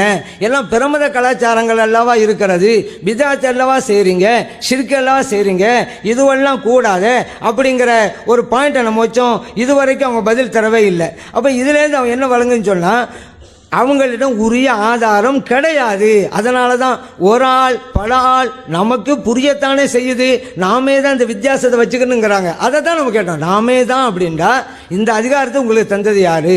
நீங்கள் இங்கே இருக்கக்கூடிய ஒருவருக்கும் ராம்நாட்டில் இருக்கக்கூடிய ஒருவருக்கும் வித்தியாசம் காட்டுறீங்களே, அந்த வித்தியாசம் குர்ஆனில் இருக்கிறதா ஹதீஸில் இருக்கிறதா? தாங்க நாங்கள் ஒப்புக்கொண்டு போய்கிட்டே இருக்கிறோம். நீங்க இங்க சொல்ற ஆளுக்கும் ஆயிரக்கணக்கான மேலுக்கு அப்பால இருப்பவருக்கும் வித்தியாசம் இருக்குங்கிறீங்களே, அந்த வித்தியாசத்துக்குள்ள ஆதாரத்தை குர்ஆன்ல தாங்க ஹதீஸ்ல தாங்க ஒப்புக்கொண்டு போய்கிட்டே இருக்கிறோம். நான் சொன்னோமே, நீங்க ஆதாரத்தை தான் ஏற்றுக்கொள்ள தயார் இல்லை. நம்ம அப்படித்தான் விளங்குகிறது. இப்படியே தானே ஒவ்வொரு விதத்திலையும் உன்னை கொண்டு வந்துட்டு இப்படித்தான் விளங்க வேண்டும்ங்கிறீங்க. அதுவெல்லாம் ஆதாரமாகுது. நேரடியான ஆதாரத்தை தரணும். அப்படி இல்லாவிட்டால் நீங்களா எப்படி உருவாக்கினீங்க? இந்த மைல் கணக்கு இடக்கணக்கு எல்லாம் வச்சு ஒரு முடிவு எடுக்கலாம். இத்தனை மைலேருந்து இருந்தால் மனிதனுக்கு, அதை தாண்டிட்டு அது அல்லாஹ்வுக்குள்ள சக்தி தான். இந்த முடிவெல்லாம் உங்களுக்கு யாரு தந்தது? இப்படி எடுக்கிற அதிகாரத்தை யாரு தந்தது? அப்ப அந்த அதிகாரத்தை கையில எடுத்தால் அஃபராயித்த மனித்தகத இலாஹு ஹவா அப்படிங்கறத நம்ம சொன்னோமே. உங்களோட மனோ இச்சை இலாக ஆக்கி கொண்டு விட்டீர்களா? உங்க மனோ இச்சை சொன்னா அது மார்க்கம் அப்படின்னா உங்க மனோ இச்சை தான் உங்களுக்கு இறைவன், இதுவும் ஷிர்க்கு தான் அப்படின்னு நம்ம சொன்னோம். அதுக்கு நீங்க பதில் தரல. அதே போல பாருங்க, உயிரா உள்ளவங்களை கேட்டா வேற, இறந்து போனவட்ட கேட்டா வேற அப்படின்னுங்க. அது என்ன ஷிர்க்குன்னா? எல்லாம் ஷிர்க்கு தானே. ஒரு காரியத்தை அல்லாஹ்வுக்கு இருக்கக்கூடியதை இன்னொருவருக்கு கொடுத்தா அது ஷிர்க்குன்னு முடிவு பண்ணிட்டா, உயிரா உள்ள மனிதர் கொடுத்தாலும் ஷிர்க்கு தானங்க. இறந்து போனவருக்கு அந்த தகுதி இருக்குன்னு சொன்னாலும் ஷிர்க்கு தானங்க. ஒரு காரியம் உயிரா உள்ள ஒரு பிரச்சனத்தில் ஷிர்க்கு இல்லை அப்படி என்றும், இறந்து போன விஷயத்தில் ஷிர்க்கு என்றும் இந்த இரட்டை அளவுகளுக்கு என்ன ஆதாரம் எடுத்தீங்க? எல்லாம் உயிரா இருந்தாலும் அல்லாஹ் இல்லதானே, இறந்து போனாலும் அல்லாஹ் இல்லதானே. உயிரா இருந்தா பரவாயில்லை என்று சொல்வதற்கு அதிகாரத்தை எங்கிருந்து நீங்க பெற்றீங்க? ஷிர்க்கு உயிராள ஒரு விஷயத்தில் செய்யலாம்னு எப்படி நீங்கள் பெற்றீங்க? அதுக்கு நீங்கள் பதில் சொல்லுங்க. அதனால ஒரே இடத்துல உதவி செய்யுங்கிற சாதாரண என்னுடைய படைப்பிலேருந்து இருக்கிறது. பிரித்தறிகின்ற ஆற்றல், பிரித்து உதவி செய்ய முடியுமான்னு கூட நீங்கள் கேட்டீங்க. எப்படி ஒரு இடத்துல உதவி செய்ய முடியுங்க? இதன் அடிப்படையில் இல்லை, ஏற்கனவே சொன்ன வச்சு நான் பேசிக்கிட்டு இருக்கேன். இந்த கலியாக்காலத்தை தூக்கி அப்படியே வச்சாச்சு. ஏன்னா சப்ஜெக்டே கிடையாது. இல்லைண்டாக்க இப்போது போடப்பட்ட ஒப்பந்த நிலைப்பாட்டுங்கள் ஆதாரம் டிக்ளேர் பண்ணிடுங்க, முடிஞ்சு போச்சு. ஏன் அதை தூக்குறீங்க? அப்போ அது உங்களோட இயலாமையில காட்டுது. நாங்கள் சொல்லி சொல்லி பார்த்தோம், நடக்கலை, அதனால தான் தூக்கிட்டோம் அப்படின்லாம் வருது. அதனால தலைப்பு என்னன்னு பாருங்க. உங்களுக்கு அது முடியுமா? பிரித்தறிந்த ஆற்றல் வழிமாறுகளுக்கு இருக்கிறதா? அதுக்கு ஆதாரம் என்ன? தாங்கங்கிறாங்க. இந்த எல்லாரும் சொன்னா புரியும்னு சொல்லியிருக்கீங்களே, அதுக்கு ஆதாரம் என்னங்கிறாங்க. அந்த தலைப்புல பேச வந்தோம். தலைப்பு ஒரு தடவை படிச்சு பாருங்க. எங்களுடைய செயல்பாடு ஷிர்க்குன்னு சொல்லி இருக்கிறீங்க, அது என்ன பட்டியல் போடுங்க. எங்களுடைய செயல்பாடு பிதஅத்துன்னு இருக்கிறீங்க, சொல்லுங்க, நாங்க பதில் சொல்றோம். நீங்க ஷிர்க் பண்ணீங்க, நாங்க வச்சிருக்கிறோம், இத்தனை வச்சிருக்கிறோம், அதுல நீங்க கொஞ்சம் கூட நுழையவே இல்லையே. ஒன்னா ரெண்டா பிஸ்மில்லா இறைவனின் திருப்பெயரான்னு எழுதுறீங்க. இது அன்றைய காலத்து மக்கத்து காவிர்களுடைய ஒரு வழக்கம் அல்லவா, இறைவனின் திருப்பெயராங்கிறது. அதை நீங்க செஞ்சுக்கிட்டு இருக்கிறீங்க. இப்படி எத்தனையோ அந்த காலத்து ஐயாம் ஜாகிலியா காலத்து மக்களுடைய கொள்கை இருக்கிறது, கிறிஸ்தவ கலாச்சார கொள்கை கொண்ட இருக்குது, இந்து மத கலாச்சாரம் இருக்குது. இப்படி பட்டியல் போட்டுக்கிட்டே இருக்கும். அதுக்கு பதில் சொல்லாம களியக்காவலி வாதத்தில் இப்படி சொன்னீர்கள், ஆதாரம் என்ன, அது தனியாக போடணும்.